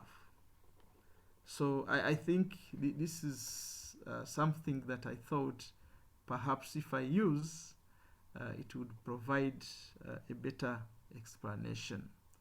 I know there are a number of cases or a number of explanations you can give. For example, I know when people don't complete their tasks in time, there is always stress. And this stress causes depression. Now, if you are in management, what do you think we can do? You need to provide social support. Now, providing social support will become a moderator. Social support can reduce the direction of the relationship between stress and depression. at times when people are stressed and they are to be depressed, and you provide social support, that can reverse. So if you introduce the moderator that reverses the direction of the relationship, then that becomes the moderator. Now, I also believe that as we continue, and you are to use these softwares, you can generate certain graphs. And it is important to interpret them. Now, interpretation at times seems to be superficial to some people, but if you understand again the theory behind this, at times you can try to provide a better explanation. I've used this example that, yes, you may want to know the influence of stress on depression. And as you look at the influence of stress on depression, then you may generate a graph that tries to explain the moderation effect that exists. Now, what does it mean? It means that here, if you look at these lines here, we are having where we have high, medium, or low. Then we have the social support. But what message are we picking here? At times you need to pay attention to the direction of the lines. This reminds me of the basic mathematics, the parallel lines. When you have parallel lines, these are lines that do not meet. Now pay attention to the direction of those lines. At times here, it's by chance that we see all of them meeting. If they are meeting, the first thing that comes to mind that moderation effect exists. But then there's where you find that they are not meeting, but if you prolong them, they can meet at infinite. You find that I did not bring that kind of graph, but I think you just imagine where you have lines that are running, but you find that if they continue, they have a meeting point. That means you know the moderation exists. Now, if they are parallel in a way that they can never meet, then it would mean that the moderation is not there. We shall see as we start doing this practically. We shall see how these graphs behave. Now, the other thing is also interpretation. We shall be able to look at how then do you interpret these in detail. That when you have at low, when do we say that we have high depression or that we have low depression when there is social support? I think that is also another area of interest that we have to pay attention to. Now, today, it's important also to understand the theory behind moderated mediation. Having realized that mediation exists, then the question is, do we also have moderators? By now we know what mediators are, we know what moderators are. Now, I can give this example here that as you look at moderated mediation, you must have the mediator and moderator. That must be well explained. And in the theories that you have domesticated in your study, it is important to see whether those theories at PhD level, whether those theories are bringing this moderated mediation aspect in your work. The moment you find that they are not theoretically explained, then that also becomes the source of errors, the source of issues. One will ask, but why are you looking at moderated mediation, yet your theory is silent about these things? Yet your empirical review, you have either progressively or you have sensitized your kind of literature, looking at different fields, trying to expound on what you're explaining, but you find again these things are not merging, these things are not there. And then the other one, you find that you do not even have an objective for it. You do not have an objective for it, but we see the results coming. We see the results, yet you do not have a theoretical explanation about it. You do not have the objective for it. You don't even have hypothesis for it, and you just get excited and bring the moderated mediation towards the end because the results prove to show that. I think it's important also as we discuss this to remember that. Now, what is the reasoning behind this? In this, I'm saying stress, again, can cause behavior change. If you have a theory that explains that relationship, then you also find that the behavior change again influence the employee turnover. Behavior change, employee turnover. If theoretically that is true, then you also need to pay attention whether you could have the moderator. Now, here I have assumed one moderator to be gender. Now, in statistics, when we use Z in most cases, we tend to, Z, you remember we talked about instrumental variables. There are those hidden variables that are very important, which sometimes when you exclude them in your model, again, you find your model is not consistent, or your model is not giving the true results, or is not depicting the reality out there.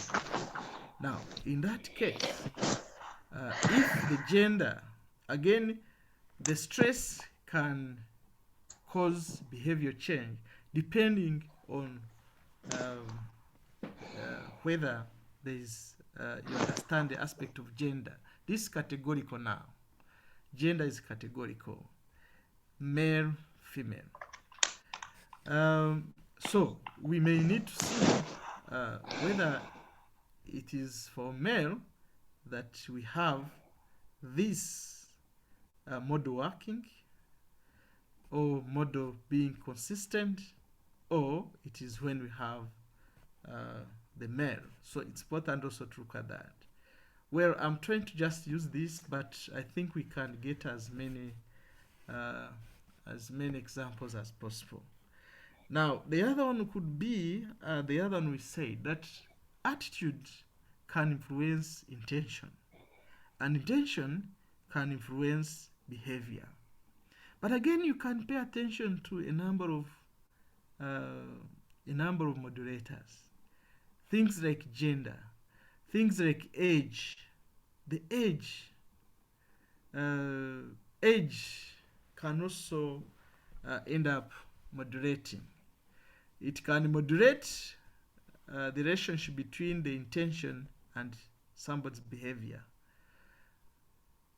the age can again moderate the relationship between the intention and the behavior of an individual.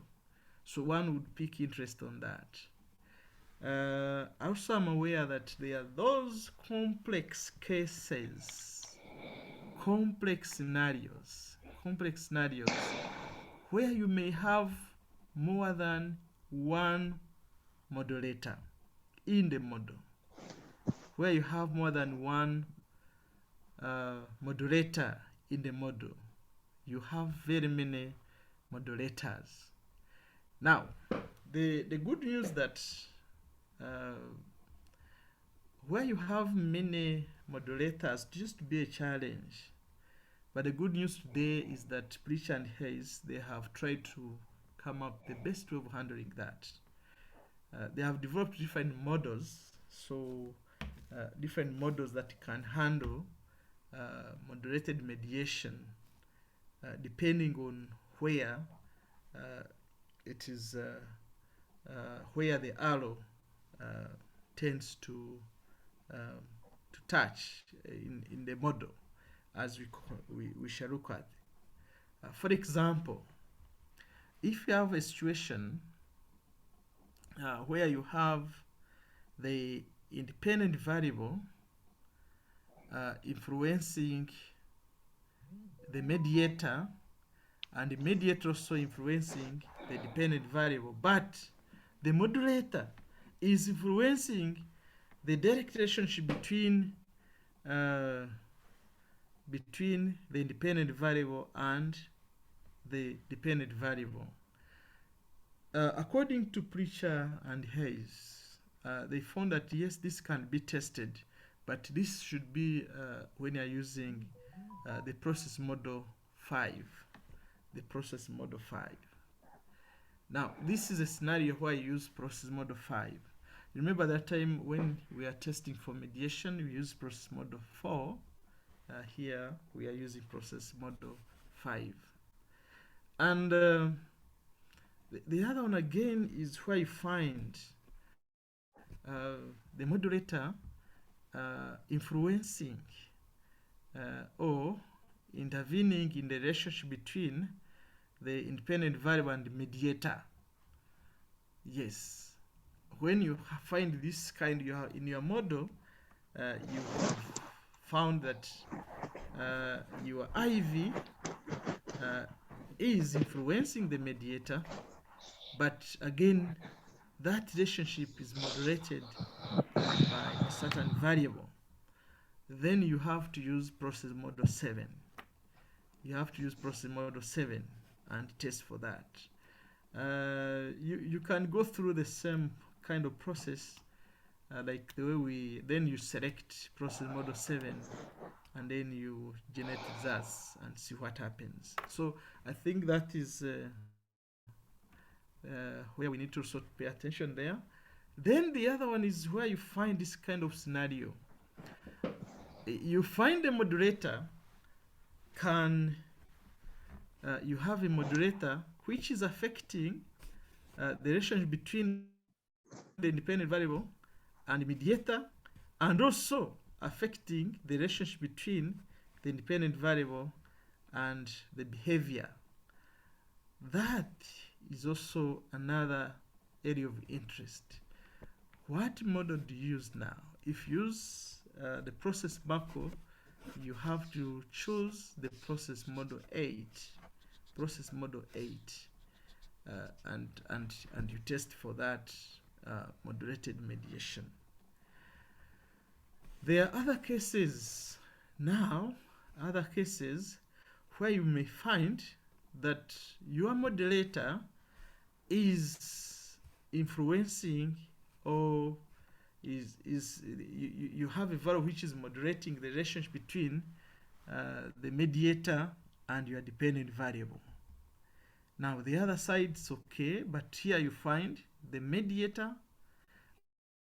and the dependent variable, that relationship is being influenced, or is being affected. So you need to understand that effect that is brought by the modulator. And that is when you use process model 14. Use process model 14. Process model 14. Then the other case is where you find you have got a moderator that is intervening in the relationship between the independent variable and the mediator, at the same time intervening between the relationship between the mediator and the dependent variable. I think that's also another area of interest. So you have also to use a different process model, which is 58. Now, these things have been proven, and ideally, the choice of the model to use is very, very important when you're using the process macro as you test for modulated mediation. Now, the other one is where you find the modulator influencing the relationship between dependent variable mediator and dependent variable, independent variable, and the dependent variable in this case. So as we reflect back on the path modeling, we said there's power in these arrows that we draw. There's power in these arrows that we draw. And we must pay attention to where the arrow is going. We must pay attention to where the arrow is going.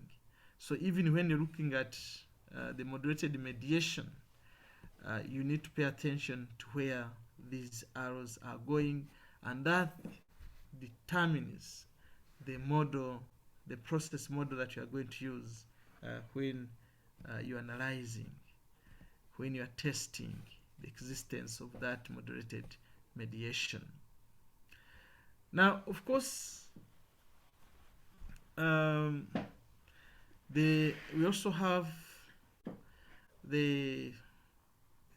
where we have the modulator intervening in the relationship between the mediator and dependent variable. At the same time, it also intervenes in the relationship between dependent variable and the dependent variable. So that is when we use the process model 15.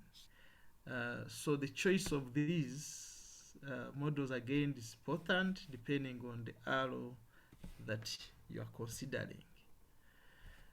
Now, the other one is where you also find this kind of scenario that you may have the modulator that is intervening simultaneously on the relationship between the mediator and the dependent variable, the independent variable, and the dependent variable, and another mediator. So you have two mediators at the same time. You have to mediate at the same time. So we need to also be mindful about the process model that we have to use. And that is when you use the process model 15.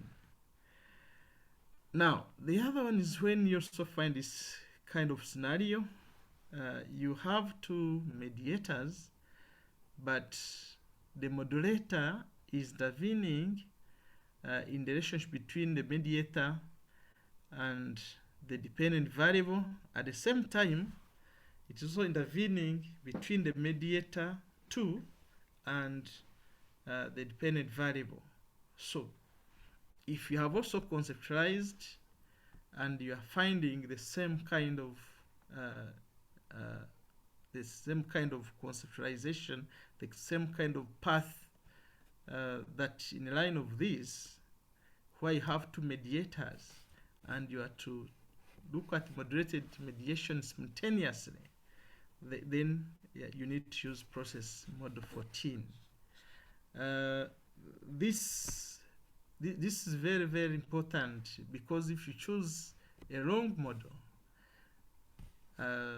You have a theory, but the model, again, analysis not well aligned, that becomes a problem.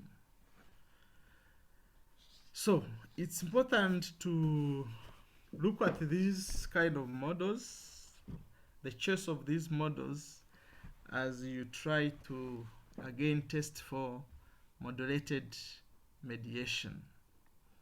As try to look at this moderated mediation. Chair, I hope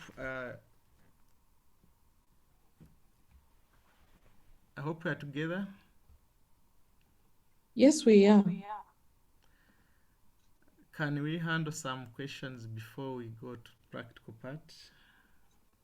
Okay. All right. Just a minute.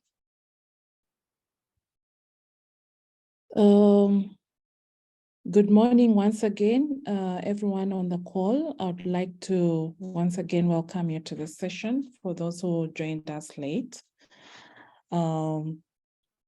Before we can go into the Q&A, allow me make recognition of our senior members on the call.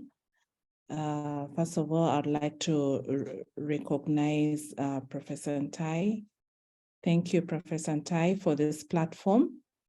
We are learning a lot. I'm very sure everyone will agree with me that moderation mediation is something foreign to some of us. We are learning. Thank you so much. And I would also like to recognize Dr. Msinguzi Dennis. Dr. Msinguzi, you've been away for some time. Welcome back.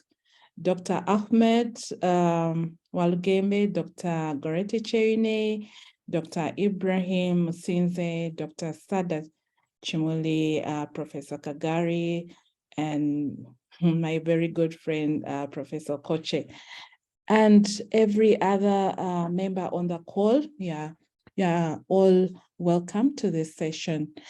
Gideon has shared some hints on moderated mediation. This is something that we are all eager to listen to learn, to pick a few things and also change our perceptions about these things. One thing that comes out clearly is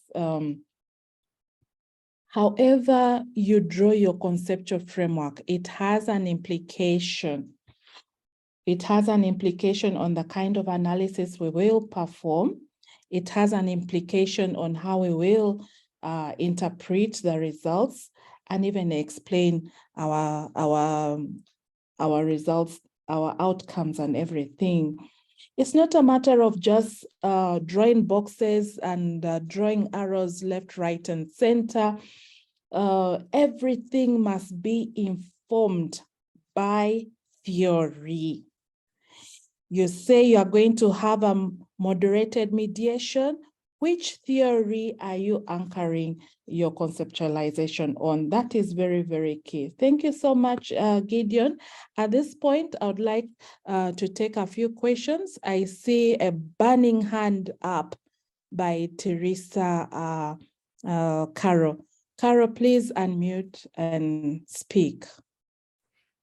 Okay, thank you very much, Prof. Thank you very much, Dr. Gideon, for a very wonderful presentation. One, I just wanted to kindly know, in your model 14, is it a must that the study must have an hypothesis or an objective between the IV and the mediator, or can it be used just as a path or a condition for moderated mediation? Then I wanted to kindly request, if possible, please, Doctor, could you kindly go to the model graph that you have drawn and you kindly just small interpretation of what it means when someone is under depression or in less depression. Thank you. Gideon, did you get Carol's question?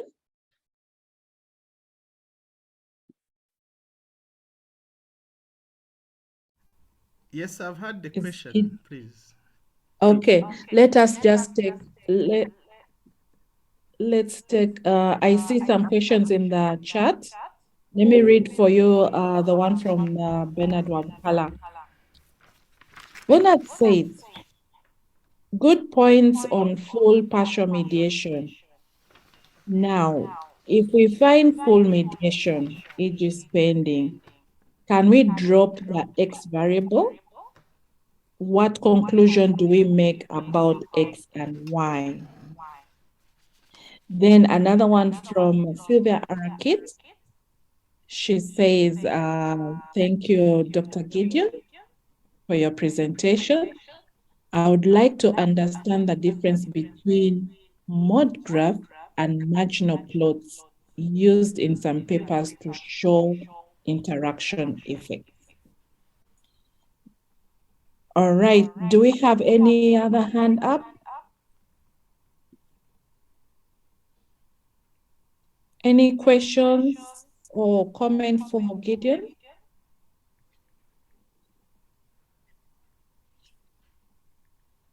Okay, Gideon, for mediation, some people say there are some rules that you have to follow, the Barron and Kenny rules. I wanted you to make a comment on that. And then we also have the somehow similar rules for moderation. Over to you. I'm getting echoes. Is it from my side?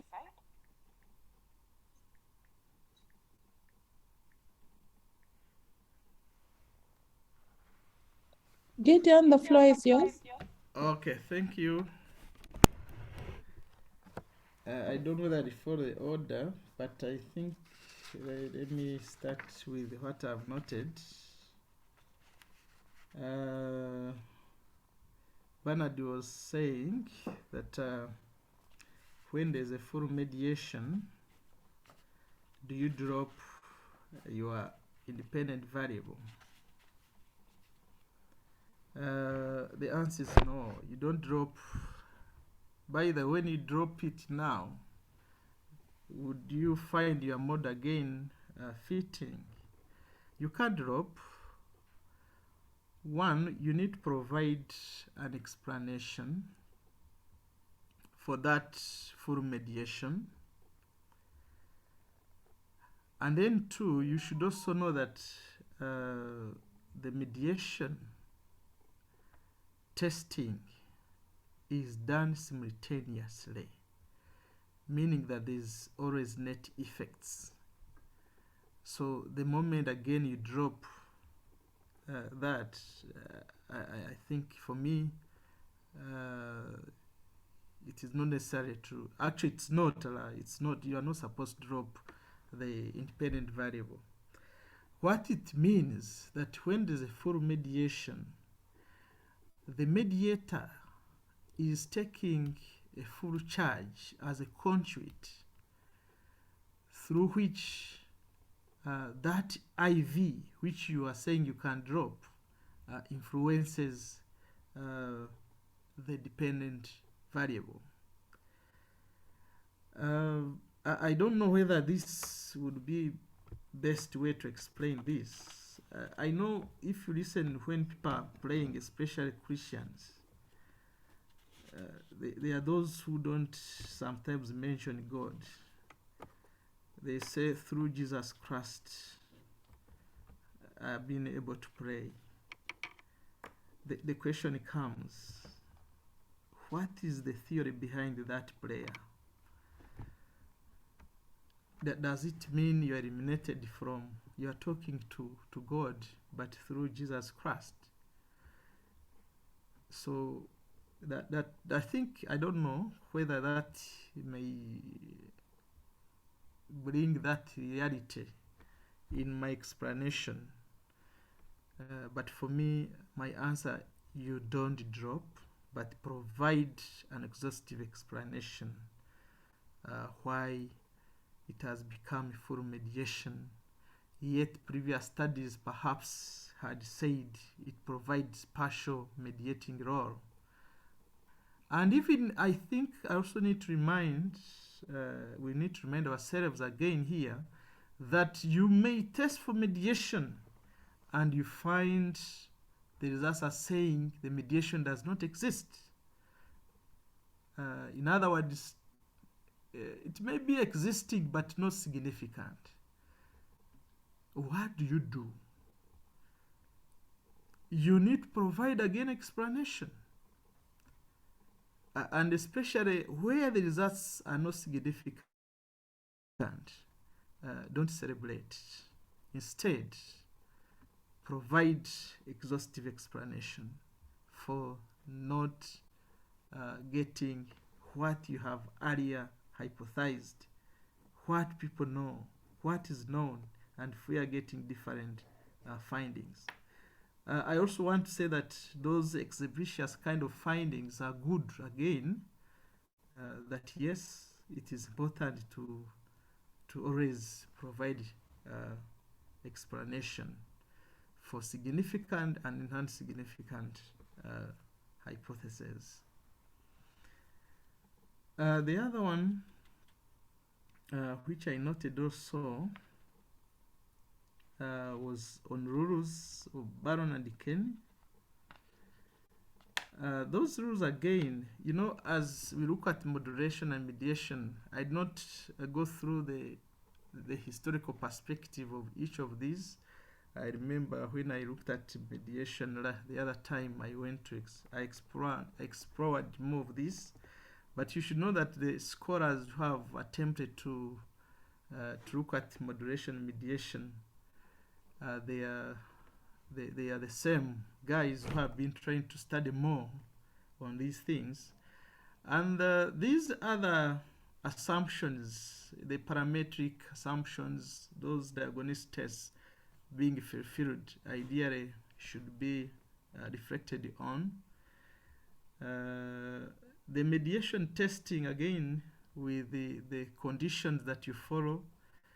I remember I said that you first regress. It's a process. You regress the independent variable with the mediator, see whether it is making sense, do all of these, and look at the kind of variables you are having. If you are looking at the variables again, do you look at the alignment? Can they talk to each other? If you are looking at continuous, then the other one is categorical, and you are taking one to be a mediator. Is the theory really right? I think these are some of the few things you need to reflect on, in addition to those earlier parametric assumptions, and also those conditions that were provided by Baron and Ken. I don't know whether I'm answering that question, whether it is what was meant. I don't know whether I noted it clearly, but I think that is what I heard. I believe that makes some sense in the way I'm trying to explain. The other one again, Teresa mentioned about Model 14. Model 14, yes, whereas some people believe that you can test modulation without an objective. My view is, I think at PhD, everything you add there, make sure you have an explanation for it. And for me, when it touches the model, it is part of your path model, definitely you must have an objective for that. The question is, why do you look at that moderated mediation if it was not theoretically supported? So for me, that is what I can say. The IV and MV is insignificant. Do we go ahead to test for mediation? IV and MV is not significant, do we go ahead test for mediation? This also depends on the school of thought. If you are using Baron and Ken assumptions, yes, you have to, if you are using Baron and Ken, you don't proceed. The independent variable, mediating variable, when they are not significant, you don't proceed. But there's a current debate that you can have a mediation even when these two are not, especially with the current debate of the structure fusion modeling. I think you may read further to expound on this.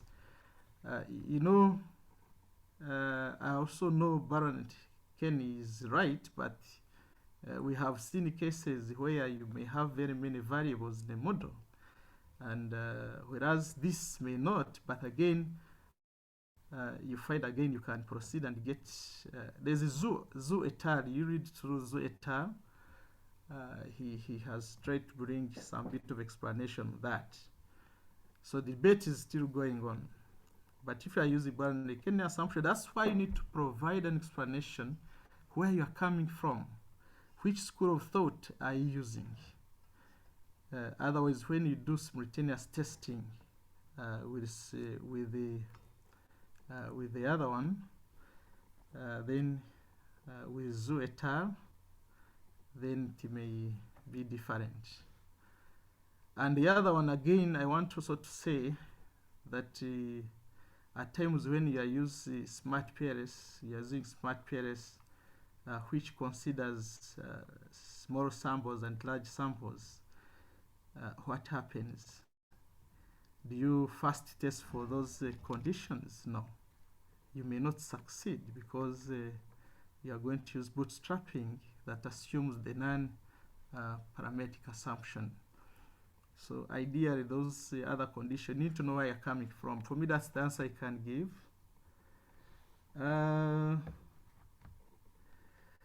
The other one, I think Sylvia posed the question, which I think you also need to look at where you're coming from. Whereas some people have relied on the mode graph, I know others also tend to use the marginal plots, especially when they are looking at relationship between those numerical values. But but it may not necessarily bring out the clear moderation. For me, I would think let's go with the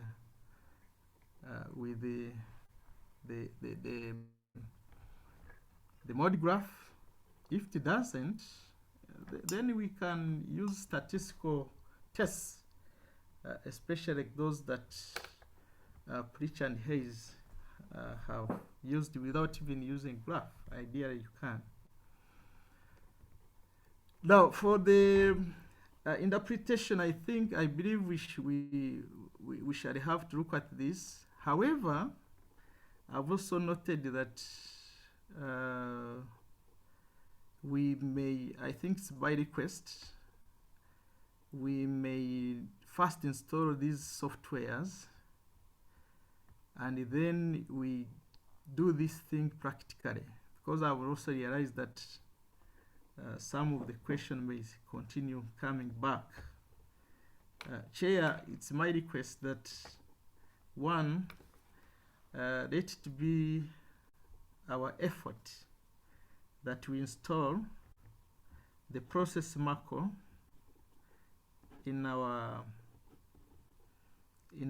softwares, that is SPSS. Then we download. Which version of SPSS? Because it can't go on all. 23 version 23 can work.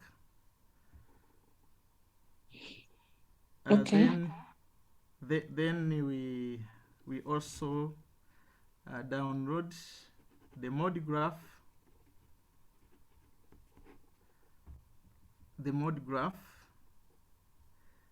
Such that next week.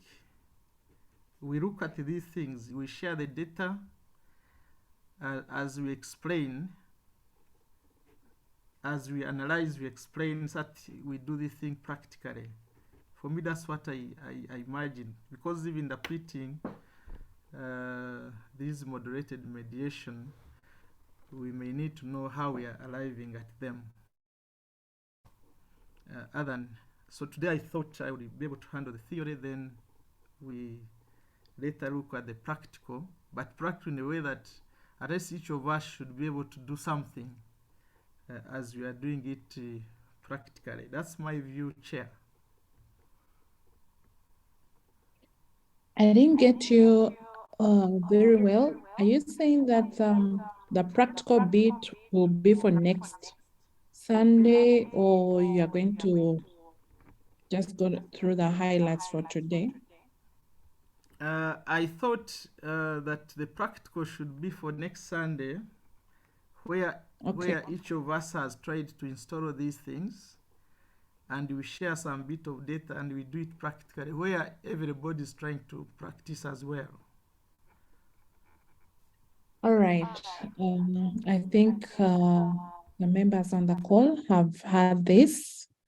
Gideon is requesting us to have the practical aspect so that we can get we learn by doing. It's a hands-on approach so that the things stick in our minds, in our heads. Okay, so for those without SPSS version 23, let us use this this week to get our hands on SPSS version 23, and then we also install the macro as well, so that we can be able to follow him in the next presentation. All right, are there any more questions for Gideon? Are there any more questions for Gideon? Teresa?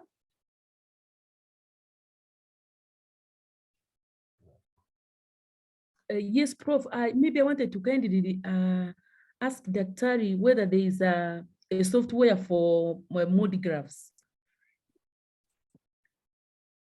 Thank you.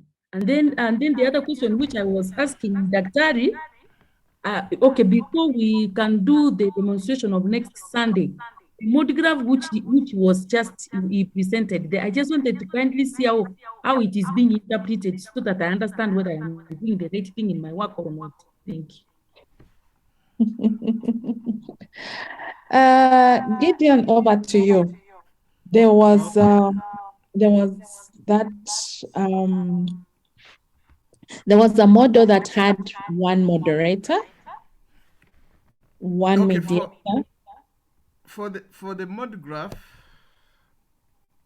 the monograph which is generated from the conditions Baron and Kenny as well as Zubel, together with Jose.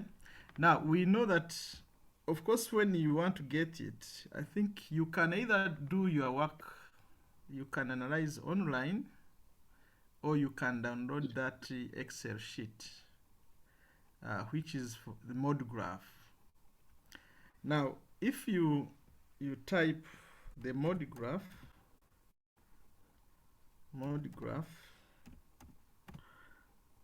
School of Psychology,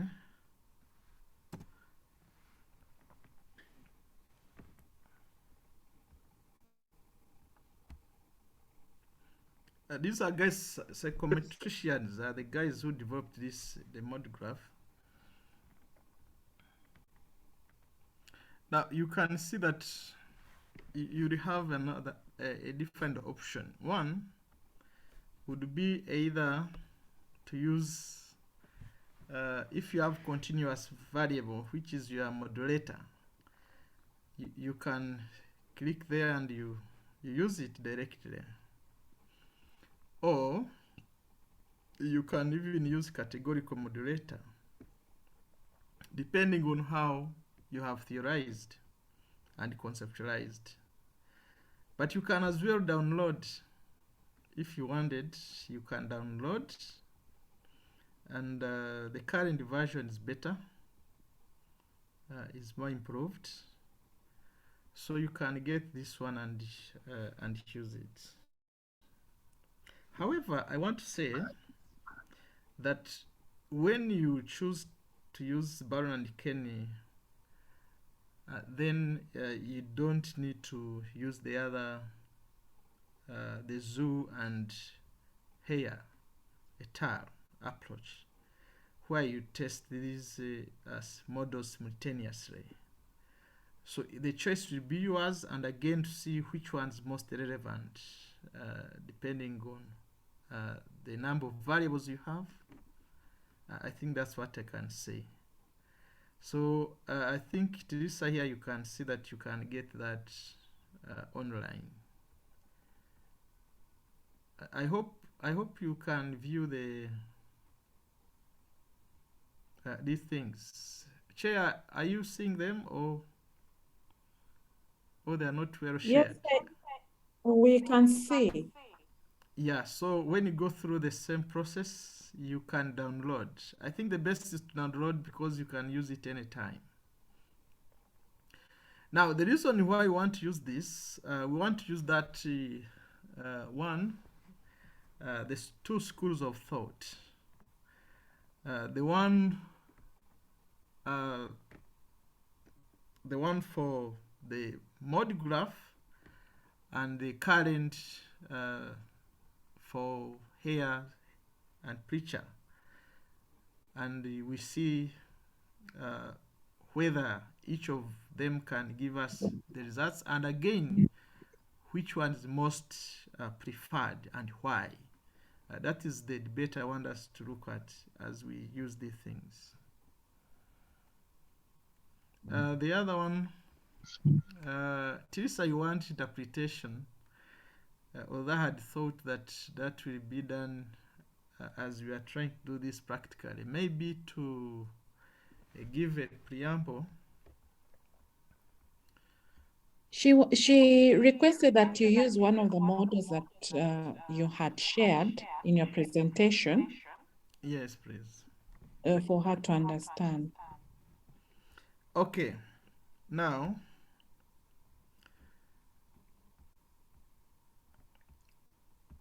let me use two approaches. One, if in this data set,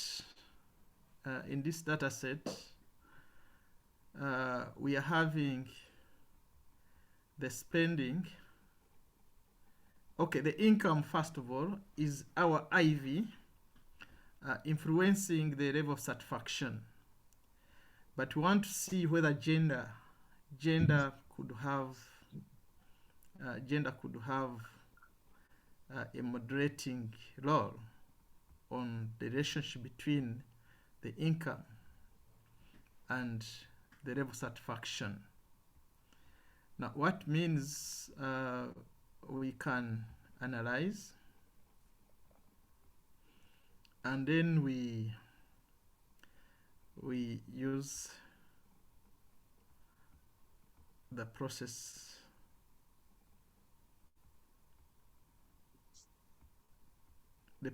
macro. Now here I'm trying to look at the moderation. I can now use the lower level since I have not gone into the other particular where the arrows, where it is maybe modulating many relationships. Here I'm just looking at one. Now that means I have to look at the income, which is my X, and then I have my Y, which is the level of satisfaction, and I'm considering gender to be the modulator. Remember, you may have more than one modulators also if you have instrumental variables and you have another one which is an instrumental variable z, you can also introduce this there. Now, for the options, I'm just concerned with the tests of x by m being interacting, and I'm concerned with of course the range. The range, it should be able to categorize and tell me maybe the higher, the medium range, medium score from the average level as it tries to scale this. And I'm also, yeah, I think this is fine. Now, if I look at the outputs, it's going to take some time, but I'll share the output. I thought you were going to interpret using the model that you drew. But it's Oh, okay, you can go through the output. the one that I shared. Yes. Okay, let me go to it now. Sorry, I thought you wanted to see the outputs and interpretation. The Let me use the one. explanation of the model on moderated mediation.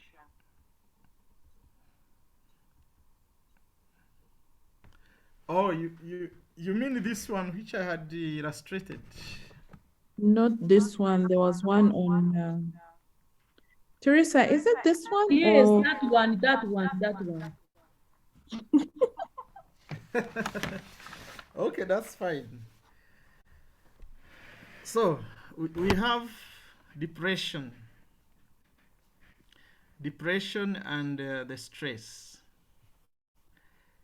Now we have the higher and the lower. Now I want us to look at on the x-axis. As we are moving this on the right hand side, you see we are moving from low, medium to high. Then on y-axis we have depression. But as you interpret these, you need to look at the slope, the sharpness of the steepness of these lines, the steepness of these lines. Now, if you look at the low level, where we have the stress, what do you see about the social support? Is it high or it is low? Do you see the steepness there? Teresa, I want you to look at this.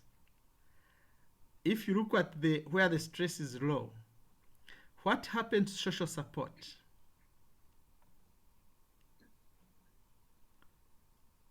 Can you make this a little bit active discussion, especially for Teresa? What do you see, Teresa, with low stress and social support? First put it in slideshow. Depression is less.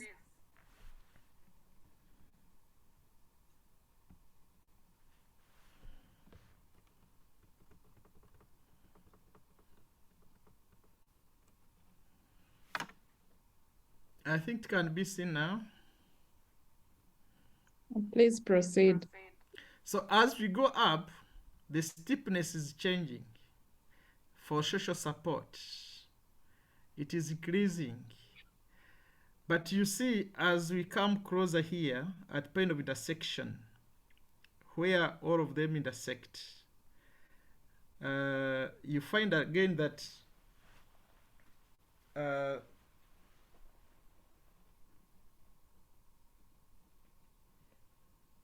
the social support tends to weaken this relationship between the depression and stress. It tends to weaken because you see the steepness keeps on changing. The other side it was high, down it is high, but the other side it's a bit low because the slope is the steepness is reducing. For me, that's what I can say here.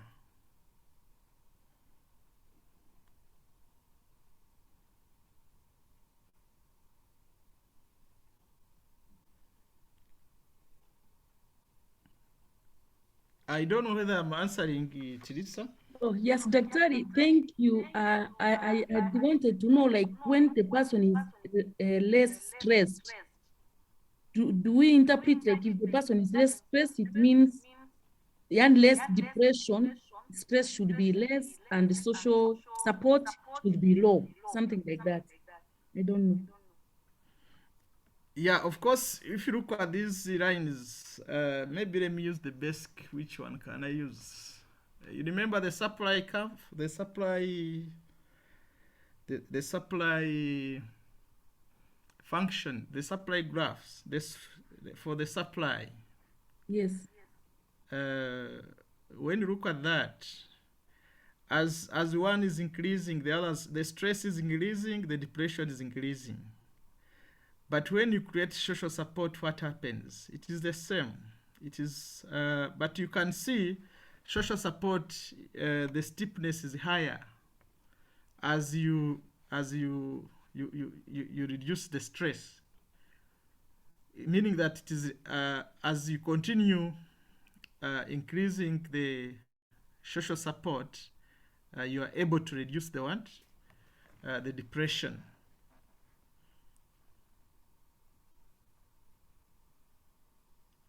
Especially when you look at when it continues down after the point of intersection. After the point of intersection, as you go down. But when you go to the right hand side, it means that as the stress increases, also the depression increases. But when you pay attention to whether it is high, whether it is low, these arrows, some of the steepness, the low is this one, the middle, and the lower is this one, which is down. So for me, I look at it in terms of the steepness of this, the slope, in other words, in terms of slope, and again the direction of the arrow for the modulator where it is going.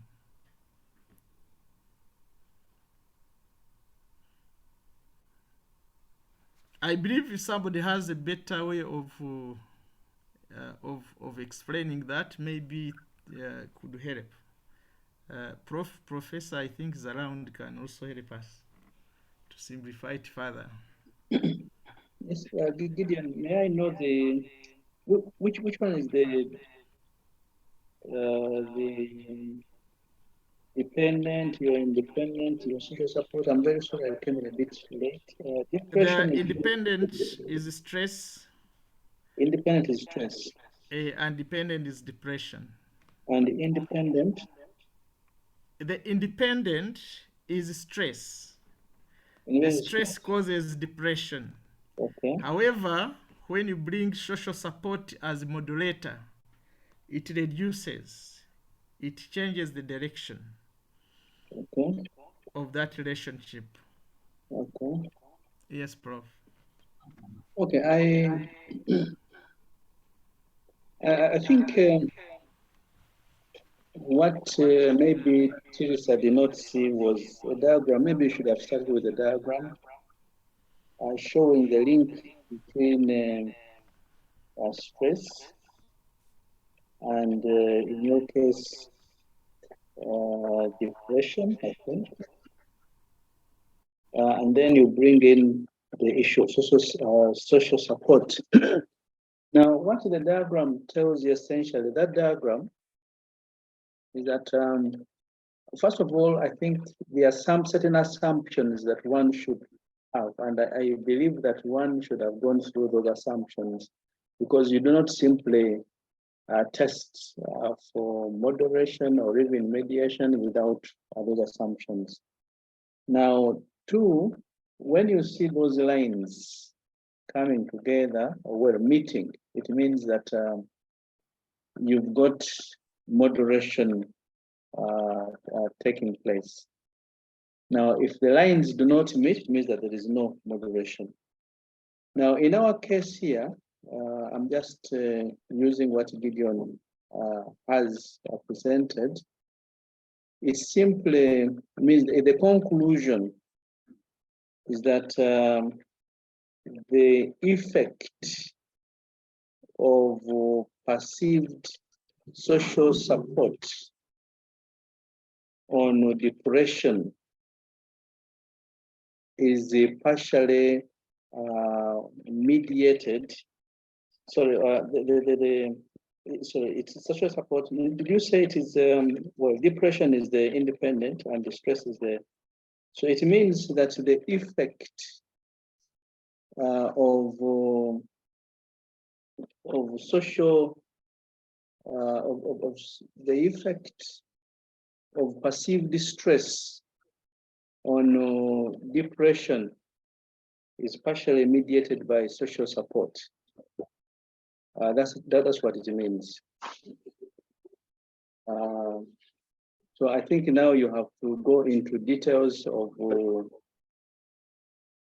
whether it is high or probably low in this case. I hope I got the variables right. Assuming that depression is the independent variable and the stress is the dependent variable, and social support is the moderator, right? Which in this case has an effect. So the effect of perceived stress on depression is moderated by social support. That's what it means. So now I think you have to go into details. That's what I think. That's the conclusion you pick from it. Professor? Yes, please. I think members want to learn more as far as the low, medium, high stress is concerned vis-a-vis high, medium, low support. How do you interpret in terms of those levels? Yes, there is moderation at the point when stress is low there. But how do you now interpret further in terms of high, medium, low support, low, medium, high stress? I think maybe Professor Rora, in addition to what Professor Ntai is explaining, you know, when you look at higher, where you have high stress, do you see the gap between the line for the social support and where the stress is high? Where the stress is high, the gap is high. You see that range is high, meaning that where you have high stress, you need social support to reduce that stress. But as the stress reduces, the social support definitely, you see, the effect is not much that you need. That's why you see that the higher the stress, the higher the social support that is needed. That the higher the social support you need more social support to influence that relation between stress and depression. But of course, that is what I can say. Okay, let me get in again. assuming that I came in a bit late, although, but assuming that your criterion again is the depression and the stress is the independent, and then social support. So from the diagram there, we see that social support has an effect on depression, but the effect is stronger for those who report higher levels of social support. I hope that's what the diagram says. Yes, that is what it says. Yeah. Chair, can I also pick it up from Yes, please go ahead. yeah, Chair, can I also, yeah, thank you, Chair. Just from the perspective of my point of view of a student, let me try to give it a go. Maybe to also clear to Mike. On the y-axis, then we have the stress on the x-axis, as stress influencing depression. Stress being the independent variable, depression being the dependent. So when you have stress not moderated, just to say the moderator is coming from outside. If it's not moderated, the depression is going to be very high, very high. Now, when we bring in social support at a lower level, low social support, but is coming into moderate, that line where we have low social support is actually up, is the first line. It is lighter. There is low support, stress is high. Okay, as stress increases, depression goes up. But we introduce social support at a low level, it has some effect. Now we have that smaller line, which is the first one up. If we increase social support slightly, what at the same levels of stress and the subsequent depression, if we continue increasing social support under the same circumstances, we come to medium social support, that line goes slightly down. It means even if stress is still high, if we increase social support, then the level of depression still goes down. Now, that's now the second line. Now, the third line, which is the lowest and thicker, it means within the same level of stress, this effect that this factor that is coming from outside, then our depression still goes down. That is the third thick line. The more social support you are loading within those same circumstances of stress, whereas still we have depression, but then it still goes down. Madam Moderator, that's what I wanted to add from the perspective of a student. But also, given this opportunity, when Dr. Gideon was explaining earlier why we shouldn't throw out a mediator because then there's we shouldn't throw out the independent variable because then there's full mediation. It is because also the independent variable has a certain effect on the mediator. So the mediator is not entirely from outside, like it will be in the case of the moderator. I hope I got that quite well. Thank you, Christopher, for your submission. Proof, that is what I wanted. Thank you for your submission. Your network is breaking. However, we managed to get your submission. I would request that you kindly put your electronic hand down. I see a hand up by Bernard. Bernard, please unmute and speak. Yeah, so thank you, Prof. We And have thank you. 4 minutes to 6 a.m. All right. Okay, I think I'm looking at it from this point, and I think this is what the graph says. We start from high depression. How do we get it to low? So the amount of social support, high social support takes us faster given the slope of the line to low depression compared to low social support. We should look at it from how do we reduce, because social support reduces depression. Otherwise, if you start from the intersection and go upwards, it gets confusing. Thank you.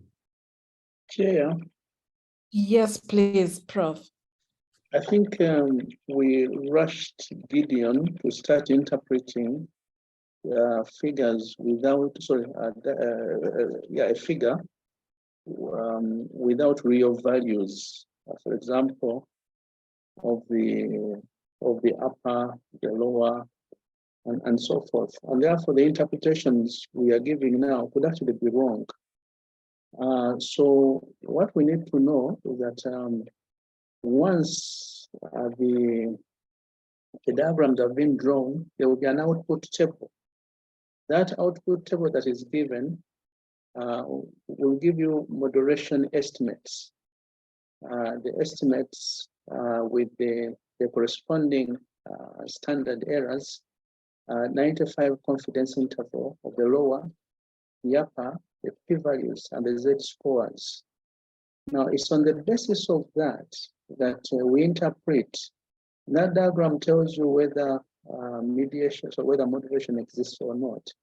And when you come to the interpretation, what do you interpret?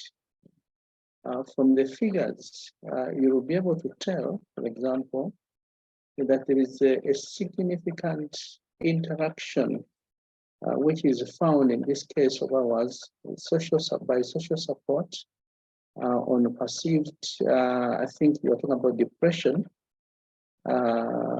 stress and depression. Then you have the B values and the rest of it and the Z scores. Now, what you have to know is that you have individuals who have reported higher levels of depression, and there are those who have also reported lower values of depression. So you'll discover in this case that participants who report higher than average levels of, for example, social support in this case, will experience, let's say, a greater effect or lower effect of perceived distress on depression. So I think what we are doing now, we are interpreting figures which do not exist because we are not seeing them, but we are looking at the diagram only. I would suggest, Chair, that we wait for Gideon to run the statistics and gives us the figures there. Then we shall be able to provide a better interpretation than what we are giving. Thank you. Okay, thank you, Prof. Gideon, in his presentation, actually did run some analysis, and he had he was using age, income, and I think gender. So he took us through the interpretation of moderation at that point. Only that now interaction graph is where we need to go next. Okay, point taken, friends on the call, we shall do more about the interpretation of moderation effect and also the interpretation of a moderated mediation model in the next presentation. But importantly, in everything that we do, we must be informed by theory. Before you settle and say that for your particular paper or your particular study, PhD project, you are going to have a moderated mediation model, you must have a theory that informs your conceptualization, that informs every step that you are going to take.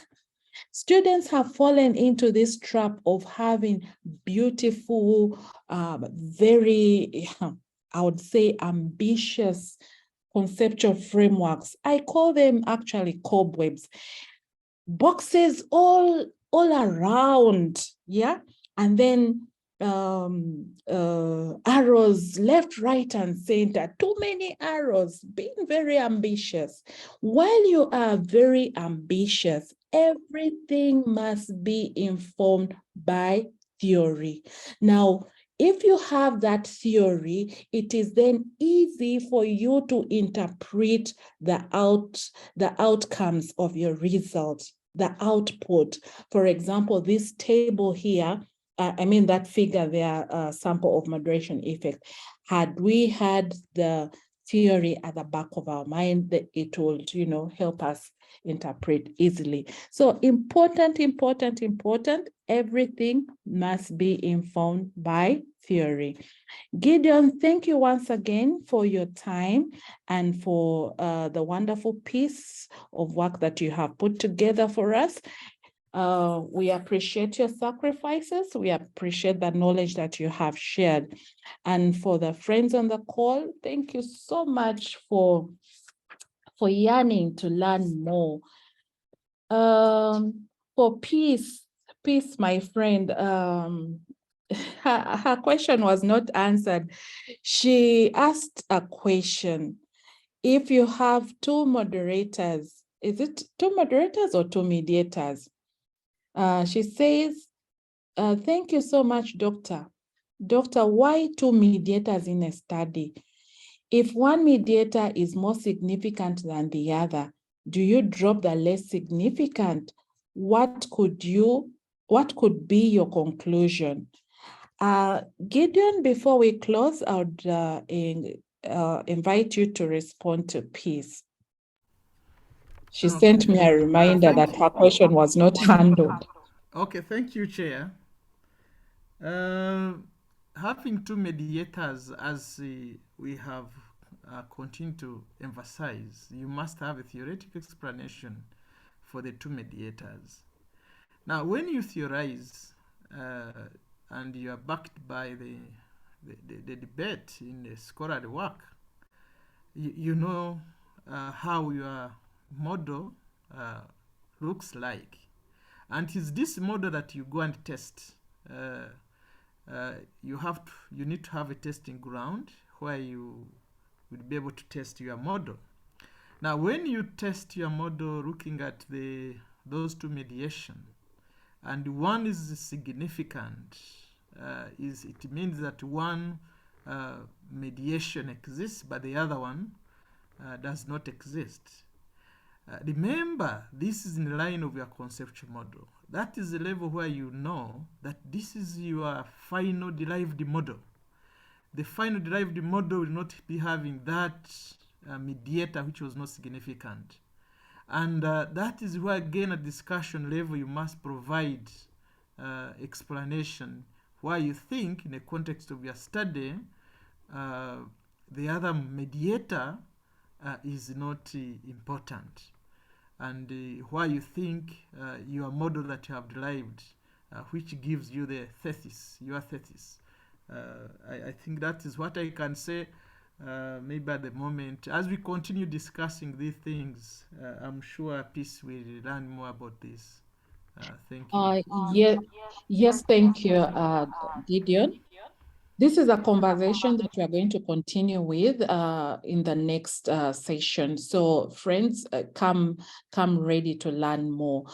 Quickly to add on to what Gideon has said, when our relationship, I mean, Peace is saying two mediators, one turns out more significant than the other.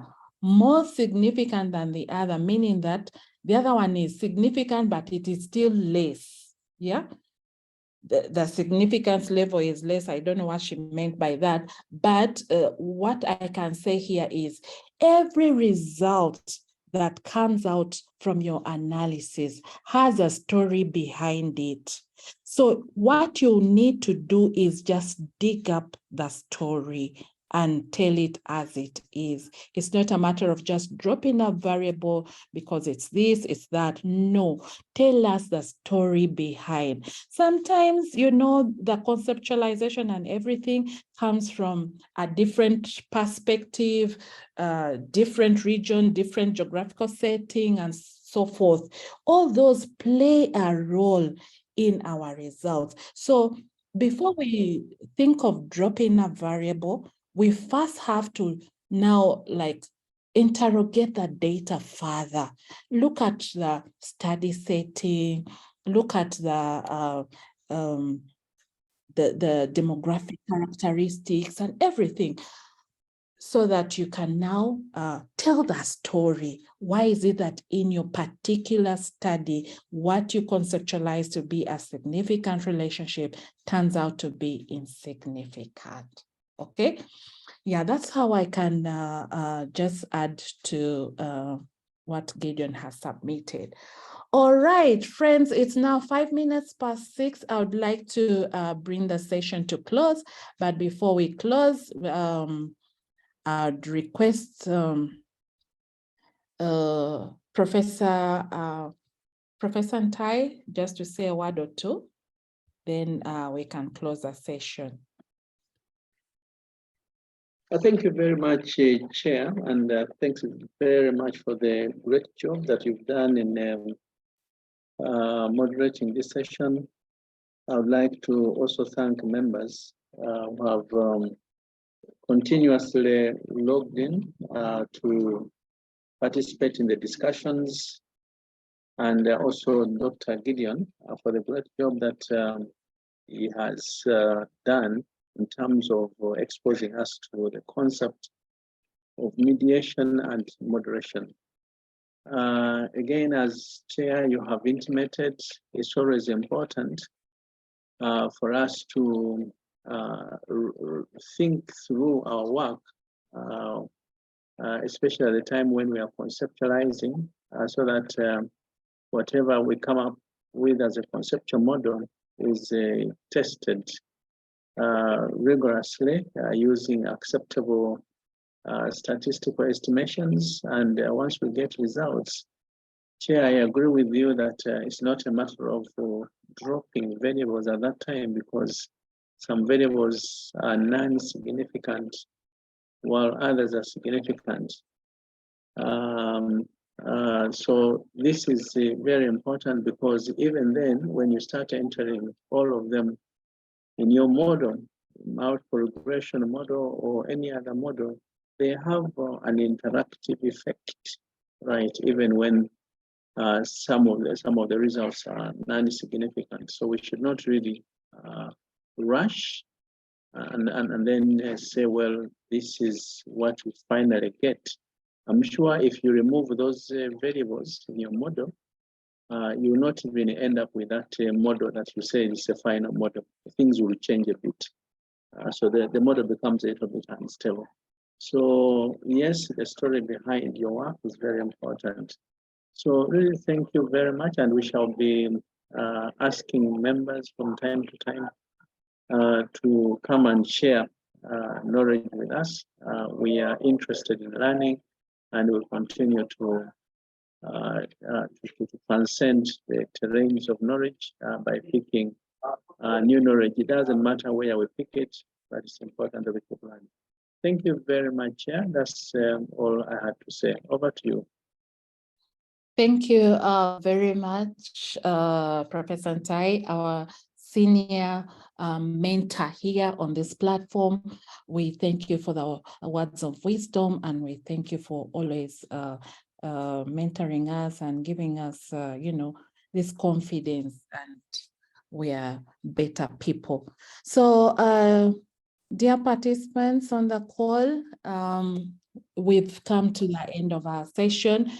Please, please, please tell a friend to tell a friend about this platform. This is a platform where we come to share knowledge, where we come to acquire knowledge, where we come to improve ourselves and improve our research projects. I'm sure you wouldn't want others to miss. So bring someone next time.